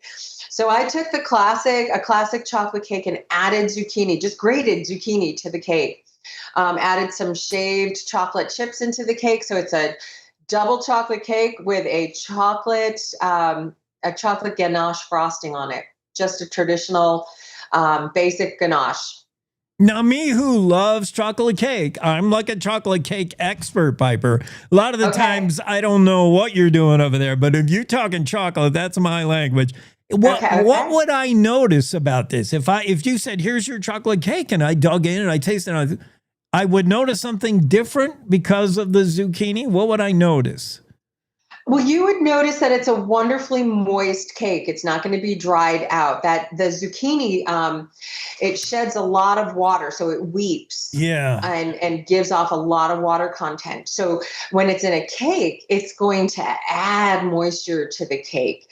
Keep it moist while it's cooking. It's great with the chocolate. It doesn't even add any flavor to it. I'm a fan of cinnamon and chocolate together, so I kind of made that Mexican chocolate flavor in this cake by adding just a little bit of cinnamon to it. I just like that. Yeah. But other than it's just a wonderful dense cake. And it goes with, like, when you're talking ingredients, they can sometimes compete with each other. Different ingredients may not agree with each other. Some might be neutral, like it does not affect either, and some complement other ingredients. So when you're adding zucchini to chocolate, this is not a mismatch. They're not butting heads. You would say, oh, this is natural pairing here. Well, yeah, it's kind of a neutral addition. It's literally just adding moisture and making use of all those piles of zucchini that you have in a great way. Yeah. So zucchini, if you don't have it out of your own garden, you're going to find it like at the produce store. It's pretty reasonably priced, and it's everywhere right now, I would imagine. Everywhere. Go to your farmers markets. I got my zucchini from a local friend, my friend here in town, and she had more than enough and has had her fill of zucchini for the season, and so that's where everybody is right now. If you're a farmer, so go to your farmer's market and just grab them. Don't worry about if they're big, because they're great for grating and using in cakes. Yeah, whatever you're doing with it, zucchini ribbon salad, as Piper started, the fried zucchini blossoms, delicious. Top it off with dessert, the chocolate zucchini cake. I like that idea. And zucchinis are in right now. You're going to find them at the farmer's market for sure. For sure. Okay. I didn't know they were gender. I didn't know we were calling out like male and female zucchinis. That's weird. Well, they put out the female blossoms are the ones that get pollinated and turn into the fruit. You can see in this blossom how I've got this itty bitty tiny little zucchini attached to the female blossom still, and it's wonderful. I even left it on and fried it with the stuffed zucchini, which is kind of fun. And then the male ones, they're just extra. They're bonus. So we don't even need a boy zucchini, just like the regular world. We don't. What good are boys? Okay. Oh, that's funny. All right. Well, zucchini order of things. It's the female that does all the work, and the boys are just hanging around in the garden. Piper, that's fantastic. I would have never thought zucchini. Every week you surprise me with what we're gonna drill down on. That's our theme today, zucchini. All things zucchini, from the ribbon salad to the fried blossoms to the chocolate cake. Piper, we're cooking Wyoming with zucchini. Thank you. Bye, Jake. Have a great weekend. You too. Cowboy State Daily Show. Let's do a little bit of rodeo. What do you say as we go from zucchini to the Western Ag Network and the Rodeo Road Show with Will Rasmussen? It's the Rodeo Road Show on the Western Ag Network. Hi, everybody. I'm Will Rasmussen. Good to have you along. Bob Tallman, the famous rodeo announcer, Hall of Famer, and he has such a mind to go back and recall things. We'll recall later on in some of our Rodeo Road shows, but right now we'll reflect on the 2025 season on the Road Show. Coming up next. This is Rachel Gable at Western Ag Network. Ag news can be heavy, and making a living in this industry can really be challenging. We understand. If you or someone you know needs a mental health resource, the AgriStress Helpline has trained folks answering calls and texts to 833-897-2474. We're proud you turned to us for your ag news, and we want to remind you just how valuable you are. Be careful. And don't forget to check your cows, check your fields, and check your neighbors. Wyoming-born and country-raised Ian Munsick takes the stage at the First Interstate Arena Thursday, October 9th to kick off the Nile Stock Show and Ranch Rodeo. Money or a jacked-up pickup line. Ned Ledoux opens for Ian on a night built for true fans of country music and the Western way of life. That runs through his veins. Forever a cowboy, he will remain. Tickets available at the Metropark box office or metropark.com. What amazes me, Bob, is and we get in the dog days of summer. You and I watch it, and we're part of it, and every single nod of the head, well, from now until a year from now, means something to these guys. You know, I mean, a fifth place finish at Kalispell, Montana, could mean the difference between going to the NFR and not. And then you have to consider the circuit opportunities in the last month of September of those trying to get in the top 12 in the Montana Summer Circuit, the Wilderness Circuit, the Southeast Circuit, the Northeast in the Frontier Circuit, California, Texas, the Wilderness Bunch in Nevada and Oregon, Washington. All of that adds another big challenge to who is going to get to go to their circuit finals, top 2 or top 12, and then to get out of the circuit finals in the top 2 to get to go to the NFR Open. I mean, it's a big system. I'm so happy that legend is my friend, Bob Tallman, on the Rodeo Roadshow. I'm Will Rasmussen. Thanks for taking us along on the Western Ag Network. We're back. Cowboy State Daily Morning Show with Jake continues. Yeah, thank you, Will, for the rodeo update. Can't wait for the NFR this December. And thank you, Piper, for cooking Wyoming. It's all things zucchini. We enjoyed the starter, a little bit of zucchini ribbon salad. And I did learn that those long strips of what I thought might have been cucumber, but no, it's zucchini. And zucchini, super good for you. As we said, nutrient dense, high in fiber, vitamin C, potassium, folate. Then we tried some fried zucchini blossoms, delicious. And the dessert was a chocolate zucchini cake with chocolate ganache frosting. Wow, Piper. Yeah. So we got to wrap things up for this hour. Cowboy State Daily Show will continue with your buddy Bags. He'll be on tomorrow morning, and he'll also be on the show with me in just a bit. It's time now for top of the hour news for our radio affiliates. We'll catch you on the other side of that. It's time to take a look at what's happening around Wyoming. From the Cowboy State Daily Newsroom, I'm Mac Watson. 2 mountain bikers who were deep in the backcountry of Idaho said they came upon a woman who was alone, hungry, and said she had been looking to find her way out and back to safety for almost 3 days. Cowboy State Daily's Mark Hines reports the woman is lucky to be alive. Apparently, some point during her ordeal, she'd lost her shoes, so she'd wrapped her sweatshirt and her shirt around her feet. And he said they spent the better part of a couple of hours with her before they were able to make contact and a search and rescue helicopter arrived. The gentleman described the conditions that week had been getting pretty darn cold at night, like down to the 20s, but getting up into the 60s or even 70s during the days, and then no precipitation. That's probably what saved her, because I double-checked that with a search and rescue guy here in Wyoming, and he said, yes, it's surprising how cold of temperatures people can survive if they're dry. One of the cyclists, Shelton Robinson of Pocatello, Idaho, said it was random luck that he and his companion happened to find Heather Waymond at about 3:30 p.m. on September 18th. The junior senator from Wyoming, Cynthia Lummis, has written a letter to President Donald Trump. Cowboy State Daily's Claire McFarland reports that Senator Lummis is urging the president to pardon a Wyoming diesel delete mechanic who was just released from prison and living in Cheyenne. In the early 2000s, 2010 era, those early emission systems were pretty clunky and could cause problems in your truck. Pretty soon after, the EPA started pursuing criminal charges against guys that were doing that. Senator Lummis, in her letter, said this is unequal prosecution solution that looks political. Lake, who has been released early from the Colorado-based federal prison that held him for 7 months, is now on home confinement with an ankle monitor.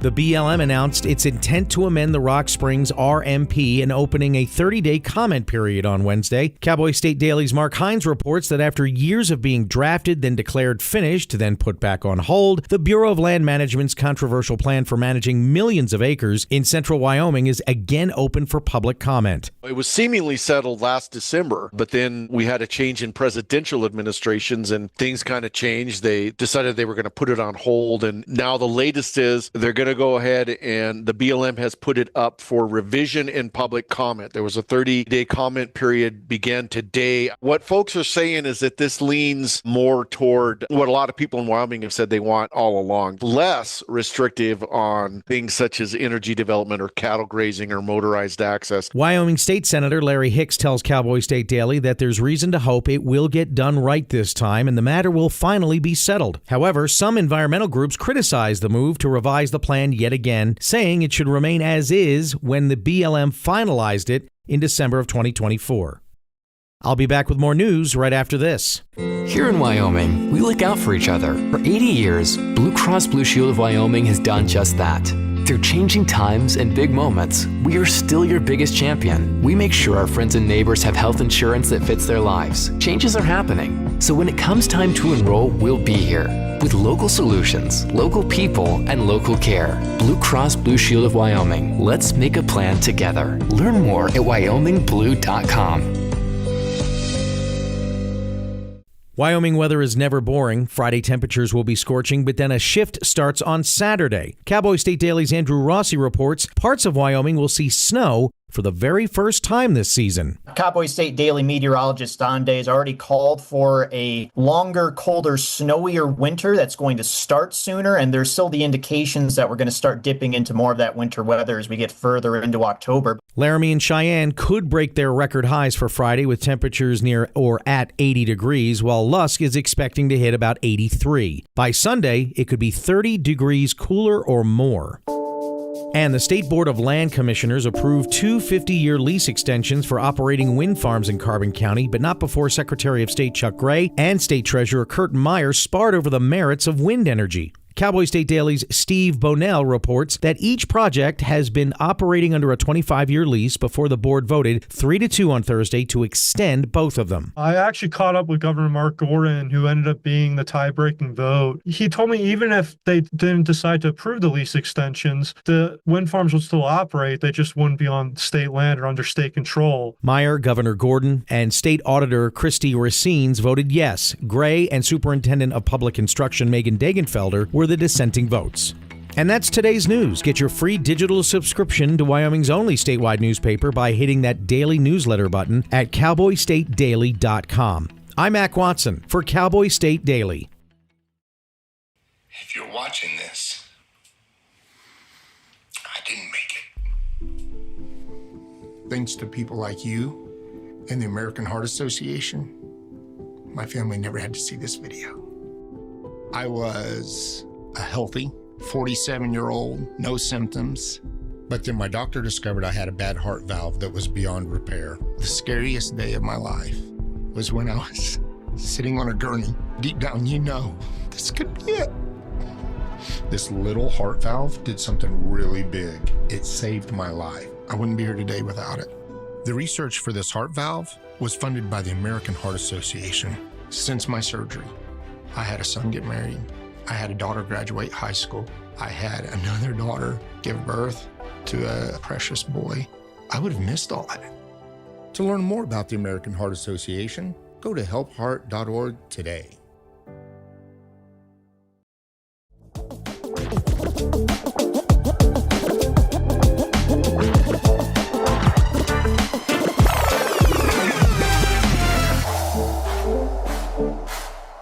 Finally, Friday, Cowboy State Daily Show, and just randomly, let's go all over the place, all over the state, all over the country, pick up all different kinds of stories. Gillette News Record reporting Susan Monahan reporting its record-setting prices for those in the livestock industry. Beef. It's what's for dinner. Beef. It's what's escalating. Oh my goodness. It's drought, certainly. Shrinking cattle herds caused by drought. More expensive land to put your cattle on. That's part of the reason that prices have hit another stratosphere when it comes to beef. But it's also two more factors of late. And as explained by Buffalo Livestock Market co-owner Craig Devereaux, who said he believes beef prices have increased 40% jump in the commodity over the last year alone. That's huge. He said in any commodity, a 40% increase is significant. Like, that's big. Beef steak prices. Have you noticed it at the restaurant? You probably have.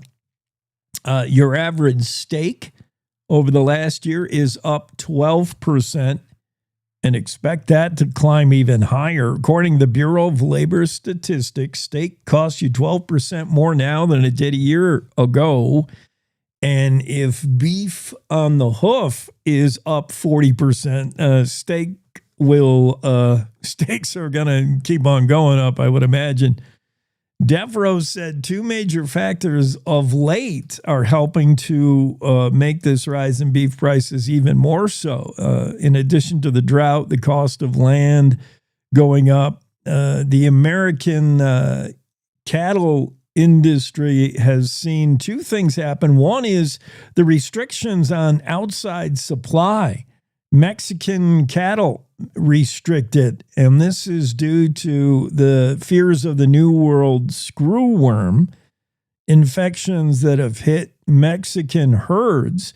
So there's now, in recent months, a ban on beef coming out of Mexico, on cows out of Mexico. That is huge. That's driving prices up. And also, President Trump's tariffs, he is hitting Brazil particularly hard with tariffs. Brazilian beef is now marked up with tariffs pretty high.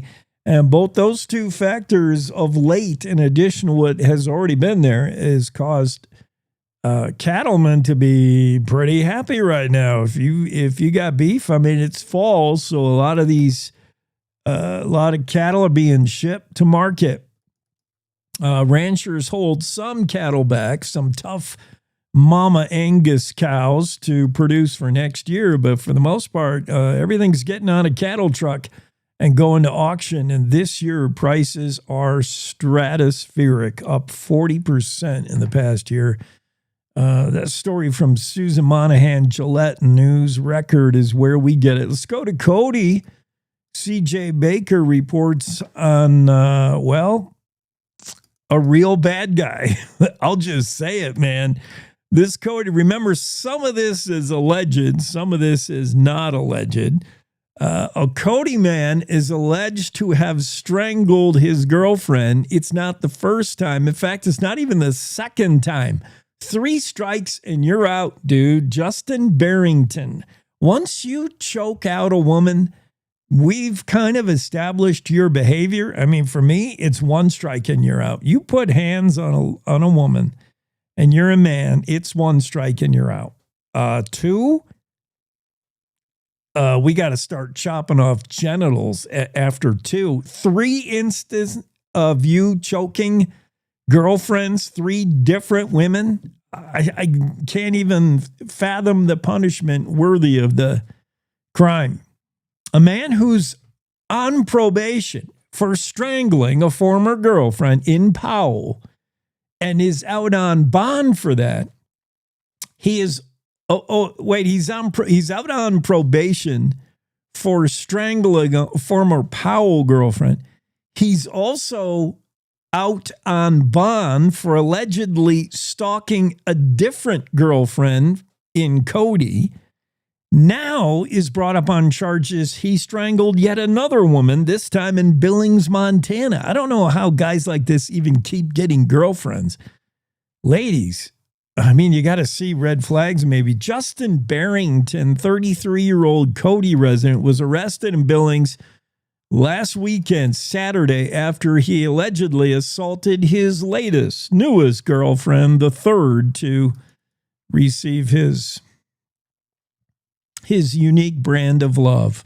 Prosecutors in Yellowstone County, Montana, allege Barrington covered this woman's nose and mouth on 3 different times during the night. Apparently, he was upset she wasn't cuddling close enough to him, so that led to an alleged chokeout. She moved to the couch, said, I want nothing to do with this guy for the night. He followed her to the couch. There was another choking incident, allegedly.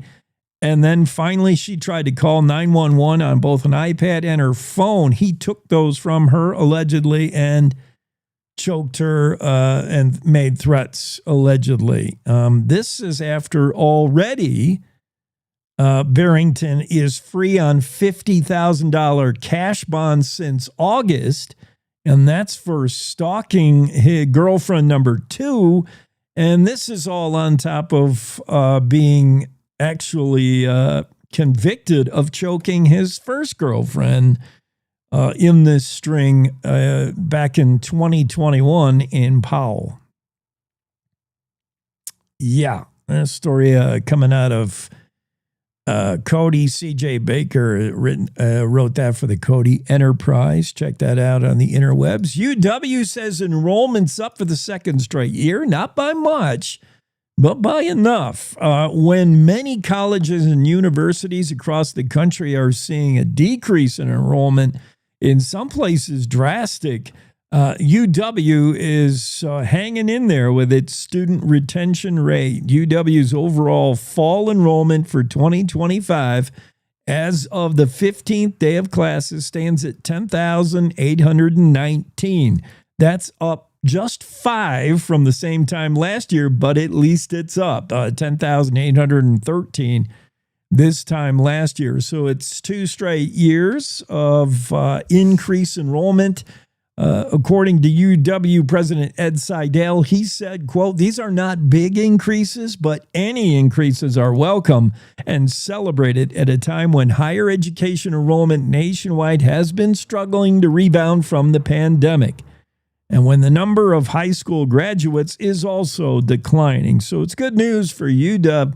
Enrollment up by just a little bit, but at least it's up for 2 years in a row. Speaking of UW, it's homecoming tomorrow. Big football game. UNLV comes to town to Laramie, and that should be a good one. It's homecoming for the Cowboys.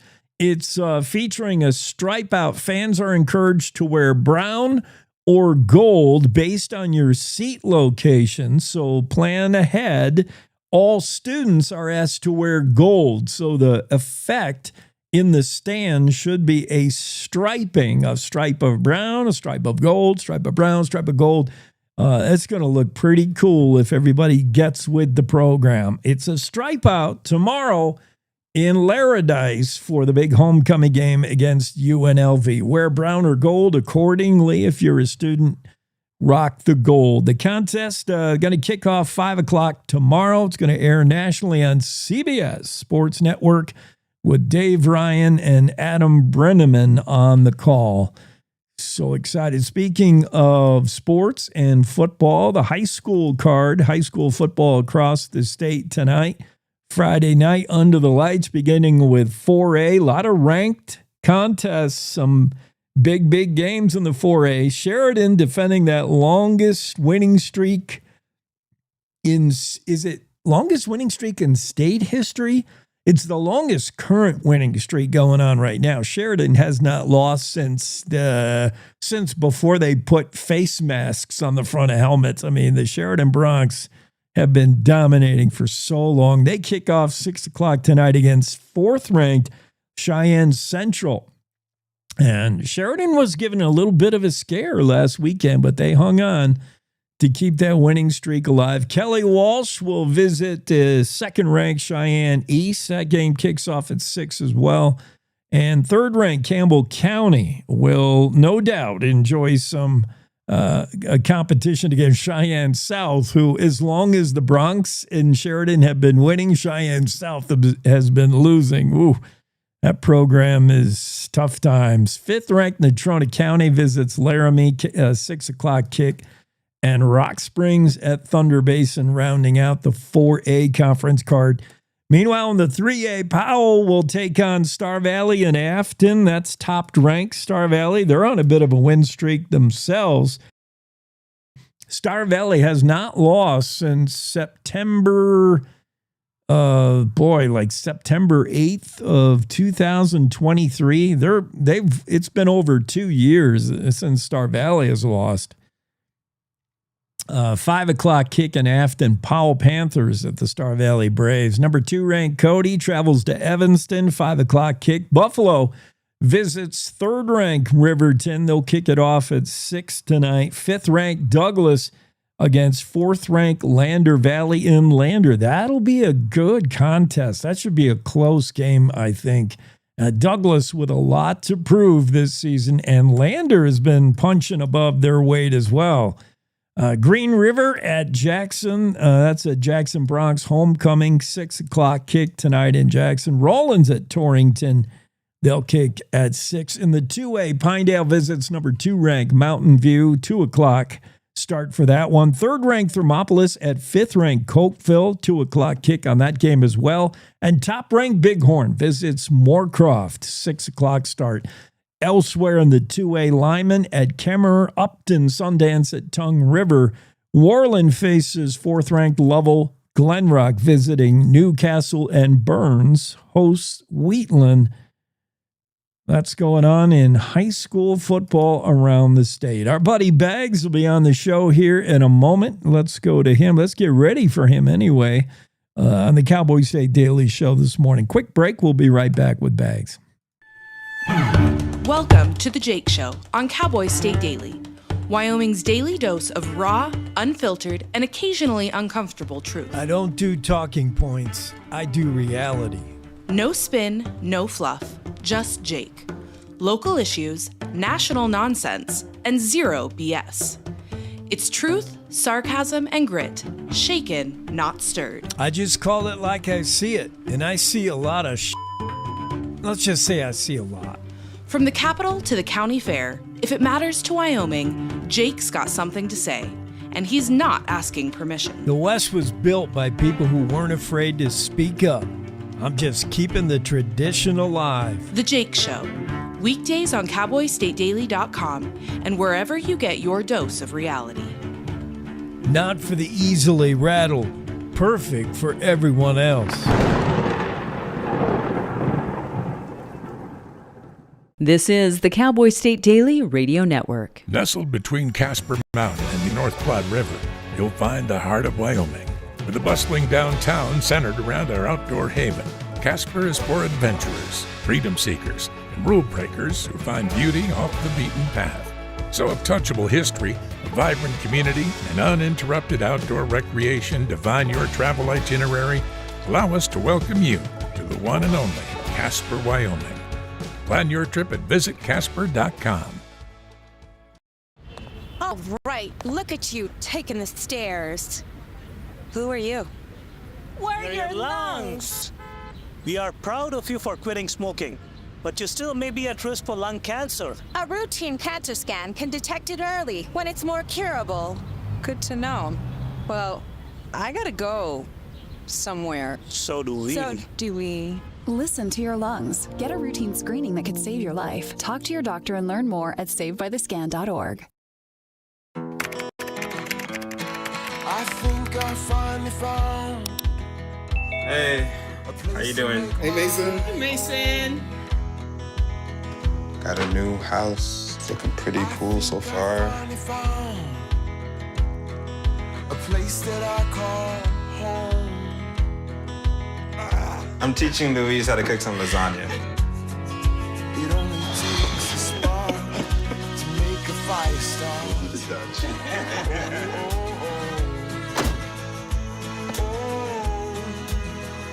Thank you. Study, please.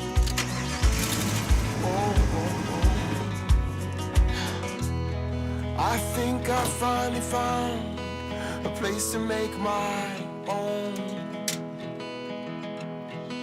A place that I call home.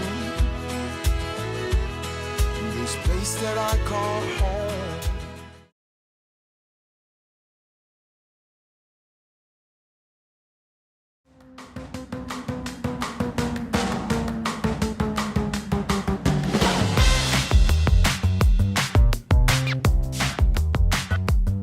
Cowboy State Daily Show with Jake on a Finally Friday. This, always on Friday, it's like a 5-ring circus in the Zoom room. We may or may not have Mac here. Mac, you with us? Somehow I'm small again. Mac is not with us. As you could probably see if you're following along on the visual, we have what Zoom refers to as an EOS webcam utility failure. Basically means something's not plugged in, Mac. Mac Watson is the new Wendy Core. Wendy Core normally appears in this time slot, but nothing normal about today. So, yeah, Mac, you're out. But, Mac is going to be, I'm excited to see, he's going to be the new Wendy Core. He is the new Wendy Core, so he'll take Wendy Core's time slot. Wendy normally would appear on a Friday, but again, nothing normal. Bags, your buddy Bags will be on the show normally. My mom must have finally listened to yesterday's show when I said that she's currently incarcerated and has to eat lunch when they tell her to eat lunch. Therefore, she always has to miss her favorite segment, which is Thursday's Ask Abby. And that brings us to this day in history, I think, although we may have your buddy Bags is supposed to be on the show. But I told him to hold off because I thought Mac was coming. Now Mac is not here. So, Bags, if you're listening, pop in whenever the heck you want. It's been that kind of a day. This day, October 3rd, 1842, Sam Houston, where we get Houston, Texas, of course. Sam Houston ordered Alexander Somerville to organize the militia and get ready. We're going to invade Mexico. 1842, this day. 1863, President Lincoln declared that the last Thursday of November would forever be recognized as Thanksgiving Day. No word on whether Lincoln also said the Detroit Lions and the Dallas Cowboys should play football on that day as well. But 1863, prior to that, there was no official Thanksgiving. 1866, on this day, the regular army, as opposed to the irregular army, the regular army arrives in Fort Caspar with troops from Company E. 2nd U.S. Cavalry arrived as reinforcements. All right. This day, October 3rd, 1890, U.S. Secretary of the Interior approved a sum of some $20,000, which in 1890 was probably fairly significant.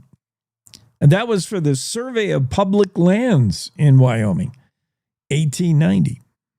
So just to see how we shaped up as becoming a state, $20,000 from the Department of Interior. 1895, Uintah County Sheriff's John Ward arrested a Bannock Indian named Racehorse and charged him with the unlawful and wanton killing of 7 elk in his county on the first day of July in 1895 is when it occurred. Racehorse was eventually exonerated when the United States Circuit Court held that the provisions of the state statute were inconsistent with the Treaty of July 3rd, 1868. This day, October 3rd, 1900, The famous Tom Horn shot rustler Isom Dart in the head in an ambush at his gang's Colorado hideout. Dart's companions retreated to their cabin, and Horn mounted up and rode off. Tom Horn, one of the nastiest outlaw hunters ever in Wyoming. 1901, this day, the Victor Talking Machine Company was incorporated. I assume that's the phonograph, the Victor Talking Machine. That's when the dog is listening to the big giant phonograph. Maybe.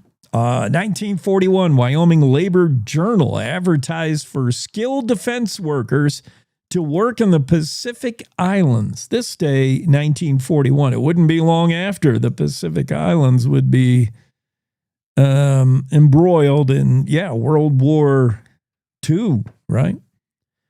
Okay, we have a Zoom room ding dong, and it's your buddy Bags. So let's do that.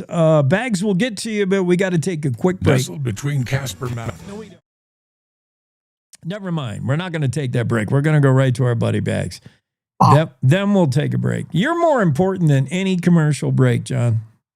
Hey, live radio, man. It's not an exact science. Dude, one time I had 5 people in the Zoom waiting room, and I only knew who 2 of them were, and they were in the wrong time slots, and it's been a zoo. What's going on with you? Hey, take a chance on those ones you don't know who they are. Yeah, see what you got. I actually debated whether to do that. I'm like, let's just spin the roulette wheel, see what we get. I thought about it. Them trying to sell you something, or right. It could be something embarrassing. I thought about it. I really did. One of the legit guests we had on though was Tony King. She was really cool. You're gonna love her. You're gonna have her on October 18th and a couple of Saturdays. She's gonna explain everything to you about Medicare. She's a genius. Let's see. Bags is 64 and a half. Should this be interesting to him or not? Oh, yeah, yes. Dude. So when Piper called me and said, hey, I've got a really interesting possibility for an interview, and she described Tony's credentials, and I would have, if I didn't have this show, I would have called her and talked to her for an hour. Yeah. So, I mean, she literally wrote the book on Medicare, and go check out her website, tonysays.com. She'll get you all up to date. Oh, wow. Yeah. Gonna do it. Yeah, that's in a couple of weeks. But I've got a good, I don't know, my lineup this weekend, this Saturday, it's kind of, I'm rather proud of it. I got what I call the highly accomplished, highly motivational, high-profile guests on Saturday, starting with a barrel racer in the 6 o'clock hour, Wendy Greeno, who I work with. It was funny, we became Facebook friends. I started seeing all these posts of her competing in barrel racing. And I've had bull riders and steer wrestlers and team ropers, and I'm a rodeo fan, but I've never had a barrel racer on. And at the I don't want to be accused of being sexist. No, I'm a fan of barrel racing. It's one of the things I look forward to at the rodeo. I just haven't had the opportunity to have a barrel racer on there. So Wendy's going to come on. We're going to talk about that. And one of the things that I'm interested in, and you may have seen this too, is I saw a feature about women and their relationships with horses.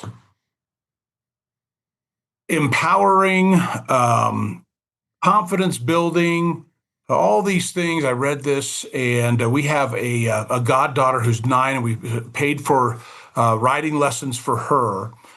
And we felt like that was the right thing to do, because what we've learned is that women who work with horses just have a level of confidence about them, which makes absolute sense.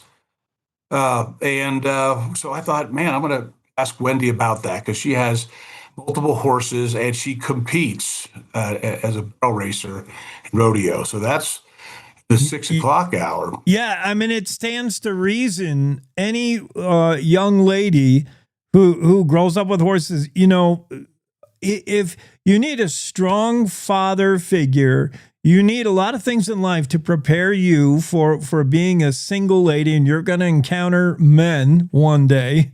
Hopefully, if you have dad and a shotgun, that day comes when you're like 35 years old.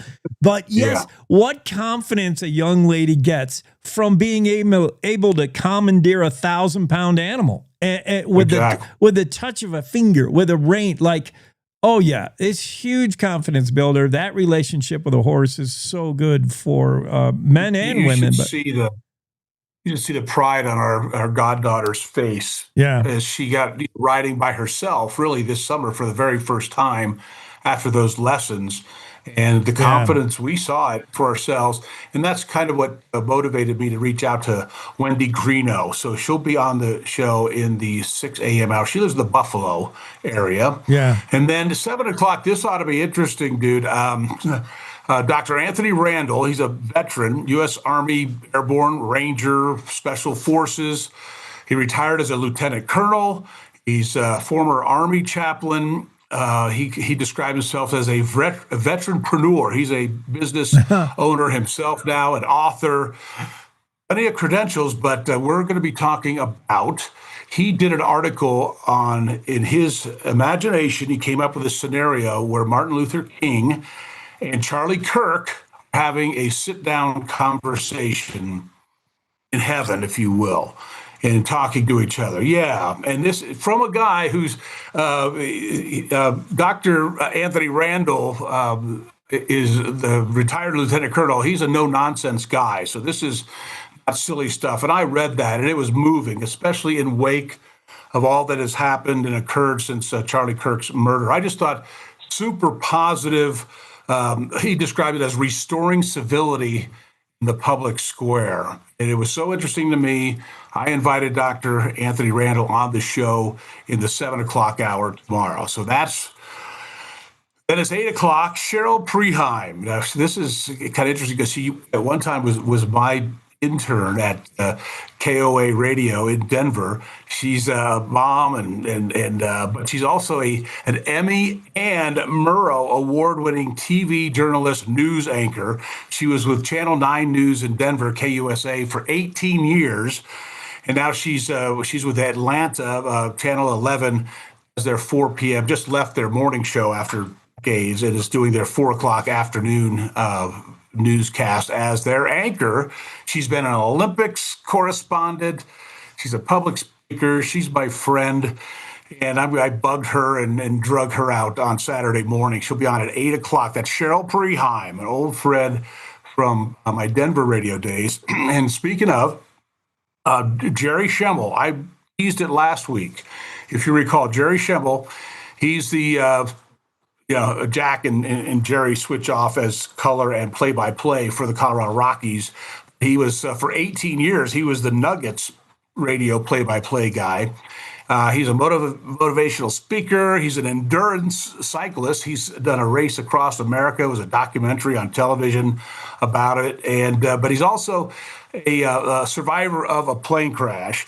A lot of us older dudes remember it was the United Flight 232 at Sioux City, Iowa, and that was in July of 1989. He was one of the survivors. 110 to 115 or so folks were killed in that crash, and there were about the same number or close of survivors, and he was one of them.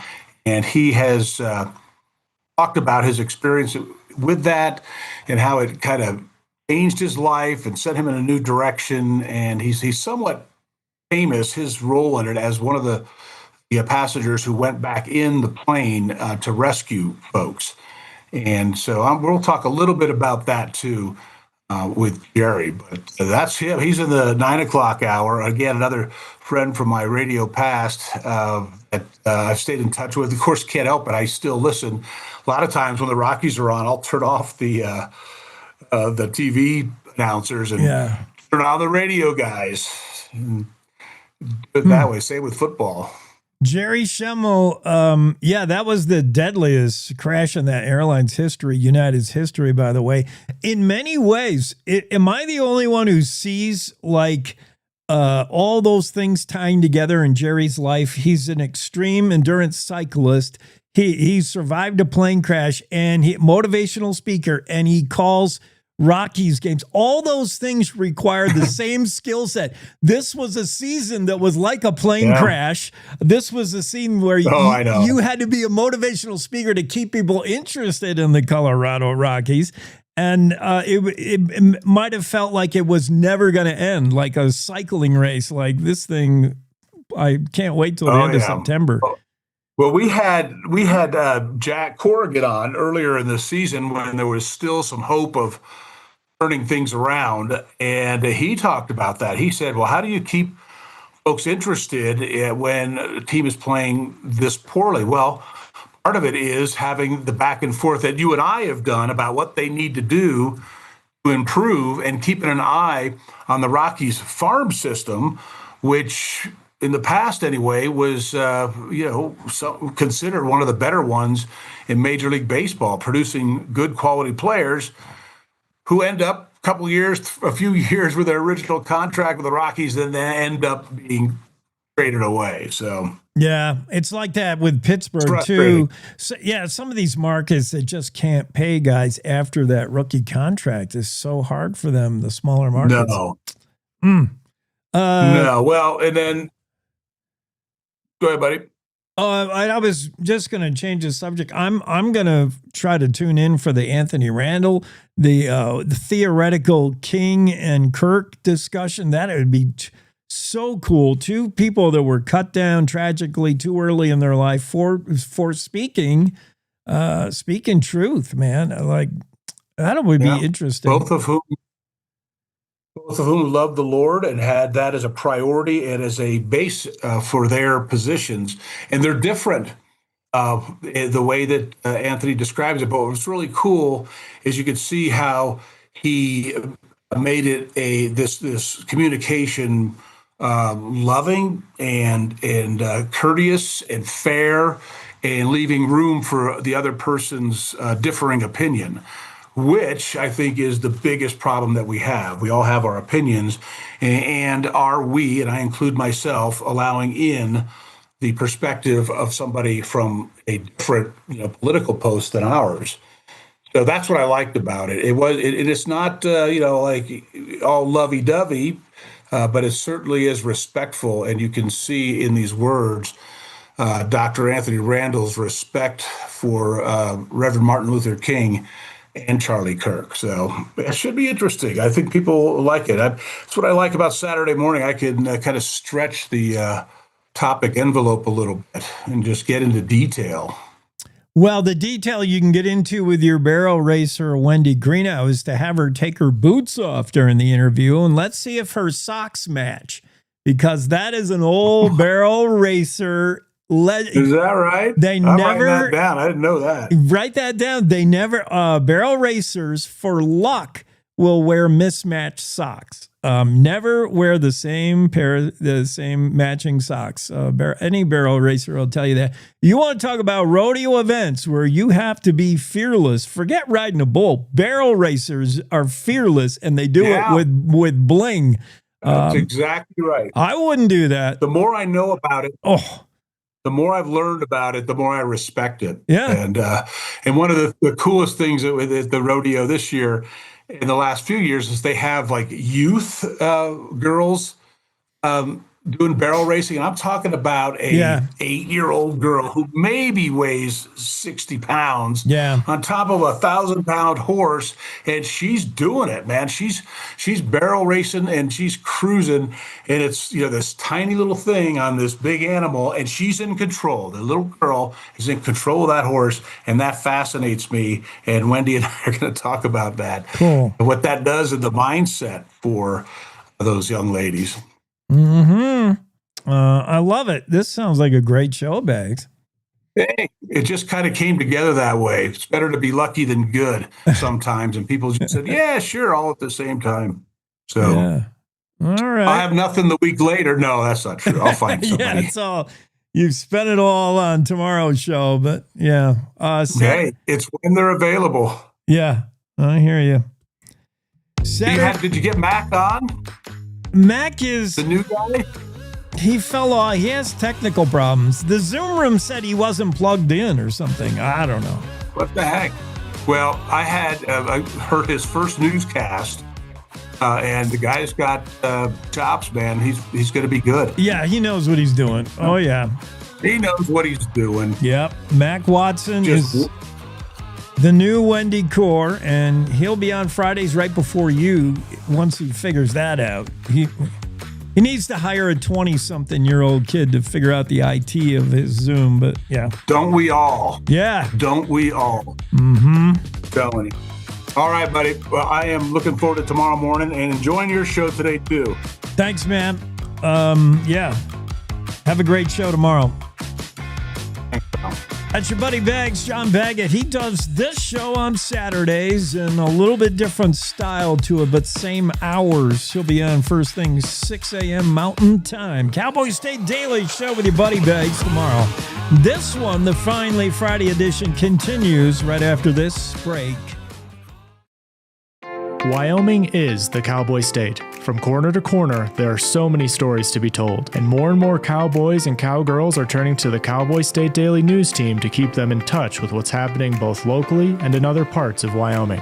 I'm Riley Strand, videographer and production assistant for Cowboy State Daily Video News. We're proud to bring the most important stories to our viewers every day. The stories that start conversations, the stories that make us laugh, the stories that make us think. Our experienced journalists at Cowboy State Daily are crisscrossing the state every day, talking to those who know the news best. Every day, host Wendy Core and I talk to the reporters who are covering the topics, issues, and people that are important to Wyomingites. And in our daily newscast, we bring you those stories.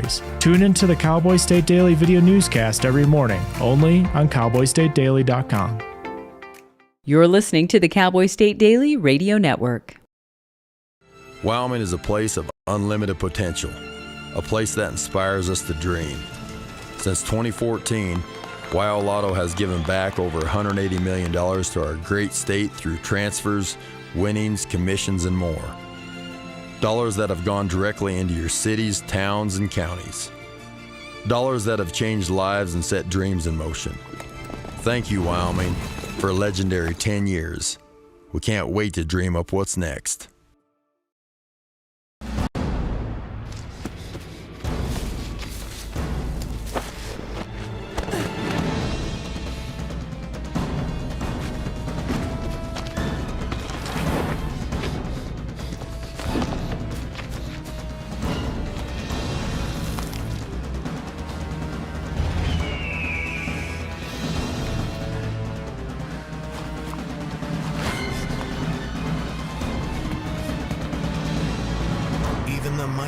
Might not see it coming. It's prediabetes, and it captures 1 in 3 adults. You may not even know you have it, but you can escape. Take the 1-minute prediabetes risk test to know where you stand. With early diagnosis, you can change the outcome and prevent or delay type 2 diabetes. Be your own hero on smartphones everywhere at doihaveprediabetes.org. I wanted to talk with you and your mom today, Lily, because of some of the changes your friends and teachers have seen in you lately. And along with the incident the other day, you were with Derek when he was caught selling marijuana. Yeah, he was selling it. Honey, we know. But we care about you and want to know what's going on. That's right. We'd like to understand it better and see how we might help. And if weed is a part of it, we want to make sure you know about the negative consequences for someone your age. So, can we talk? Talk. They hear you.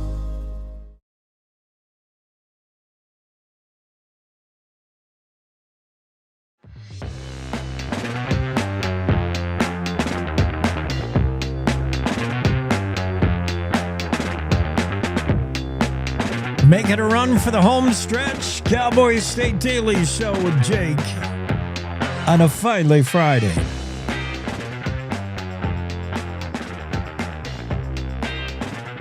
This story from the Buffalo Bulletin. According to the National Park Service, visitors to Wyoming's national parks last year spent $1.2 billion. How important is the National Park Service to gateway communities, to the state in general? Pretty impactful. And you can count up the money. $41.7 million of that total was spent at Devil's Tower National Monument. Total of 8.1 million visitors enjoyed the sights and sounds of all of Wyoming's 5 national parks. Cumulative benefit to the state economy estimated at some $1.5 billion. Acting Regional Director Brian Karlstrom said, parks have inspired people for generations. They offer unique experiences for learning, recreation, renewal, and visitors come to parks for a variety of experiences. You can expect a visitation next year for the 250th nation's anniversary to be pretty significant. Devil's Tower, $41.7 million spent at Devil's Tower. About a third of that was on hotels. Around 1/5 of that amount was on restaurants. People stay, people eat.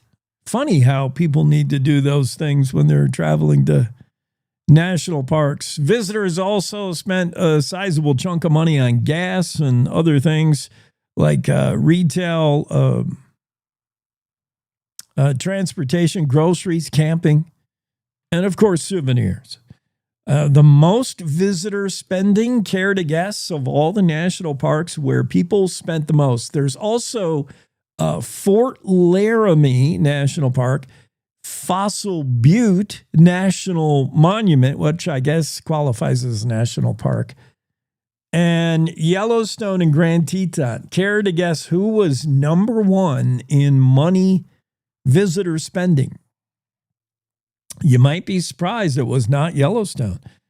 Grand Teton National Park, the most visitor spending in 2024 was seen in Grand Teton National Park. That's the area north of Jackson, sort of on your way from Jackson Hole to Yellowstone. You're traveling through Grand Teton National Park. $808 million in spending last year. Yellowstone, $710 million spending.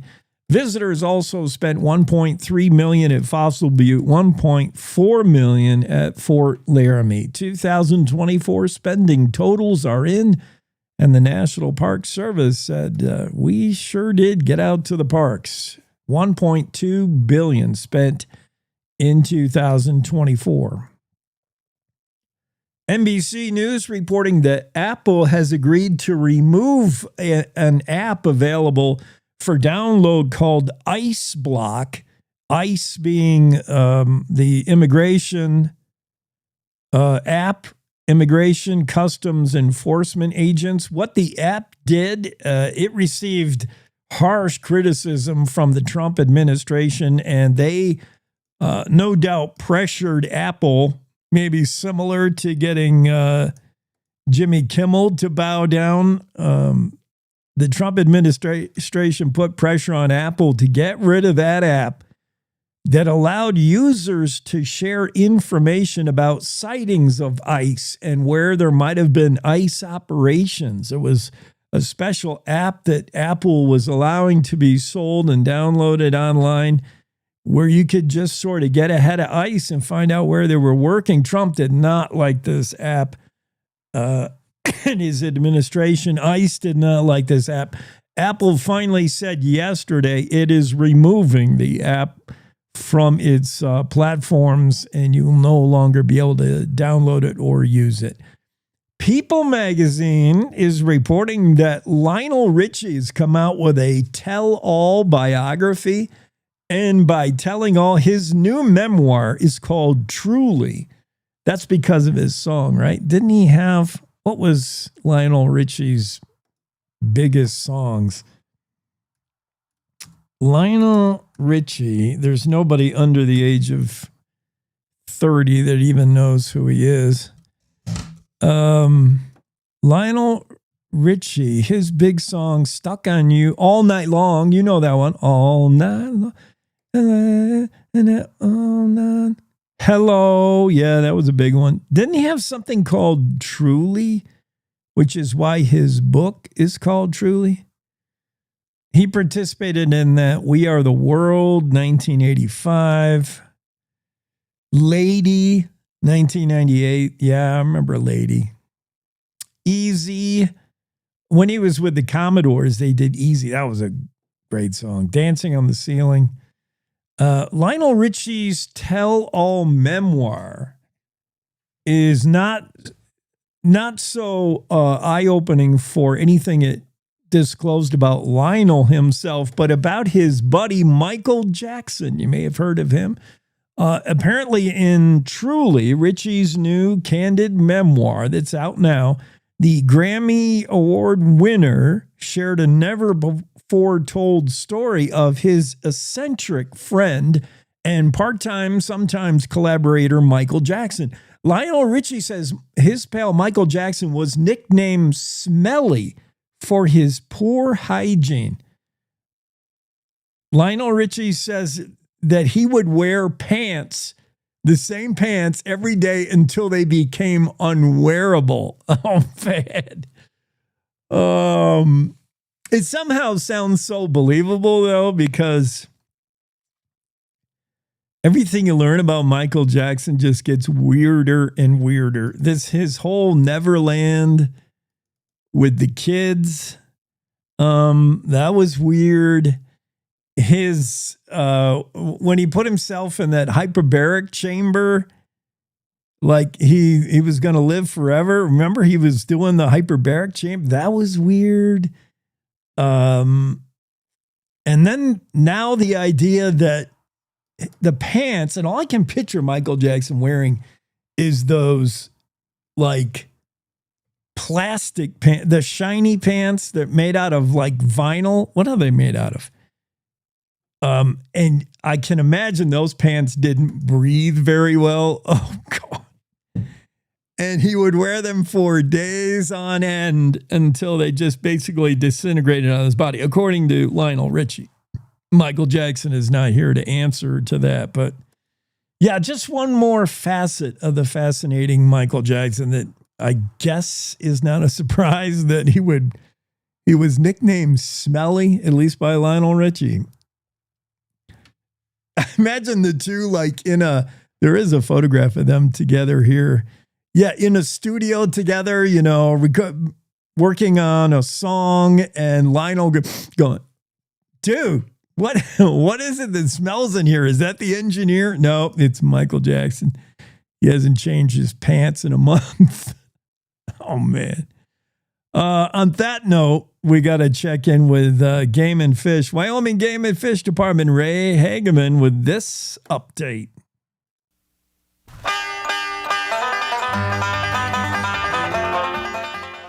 The Game and Fish is accepting nominations for the 2026 Hall of Fame.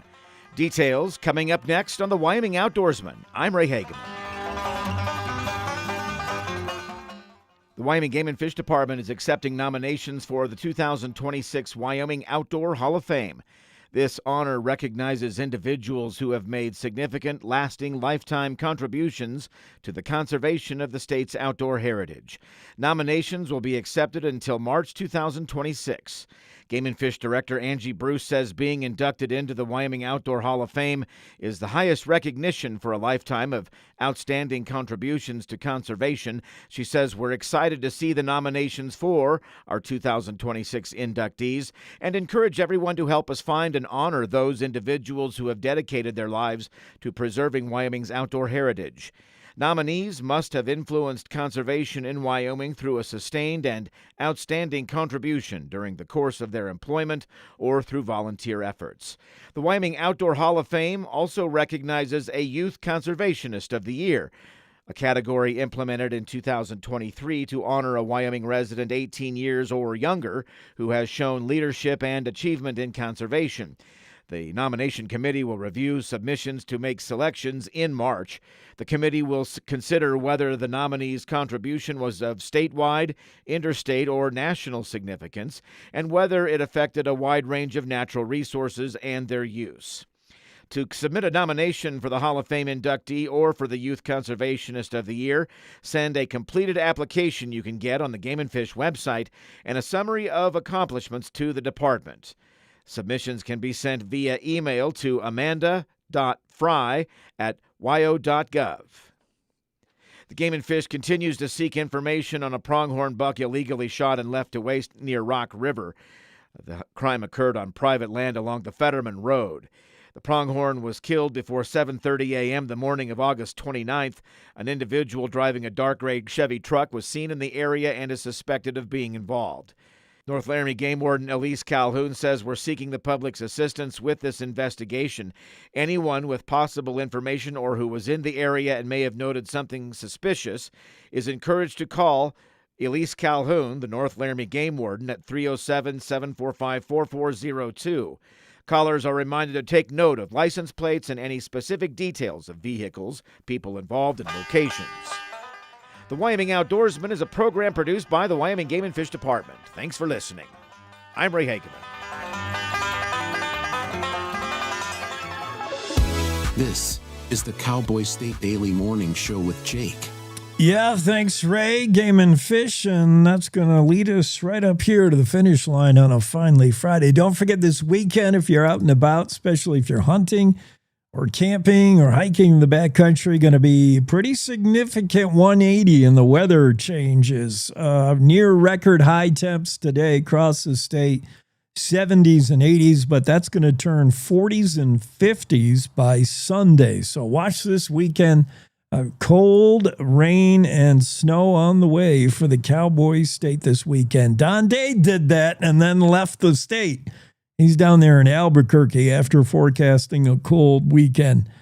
Temps do rebound next week, though, if you're looking long range. The story of the day, that woman, Heather Waymont, who was rescued after 2 days and 2 nights in the backcountry, found wandering around, dehydrated and certainly hungry and a little disoriented. She was found in central Idaho in the backcountry of the Sawtooth Mountains, rescued by some mountain bikers, some dirt bikers who got her to safety. That's good news. All's well that ends well. Two leases before the State Board of Land Commissioners. The 5-member board voted one down. That was the controversial gravel pit at the base of Casper Mountain. 3-2 vote shot that down. And a 50-year extension on a couple of wind farms in Carbon County were approved despite some headbutting between Secretary of State Chuck Gray and Treasurer Kurt Meyer, but that did move along on a 3-2 vote. These stories and a whole bunch more are the stories we were following this morning on a Friday. That's going to do it for us for the weekend. Everybody have a great weekend. Don't forget your buddy Bags with the show tomorrow. Saturday version of the Cowboy State Daily Show. John Baggett will run it tomorrow, 6 a.m., and he's got some great guests for you. Until then, we'll see you Monday. Good morning. This is the Cowboy State Daily Morning Show with Jake. The new way Wyoming wakes up.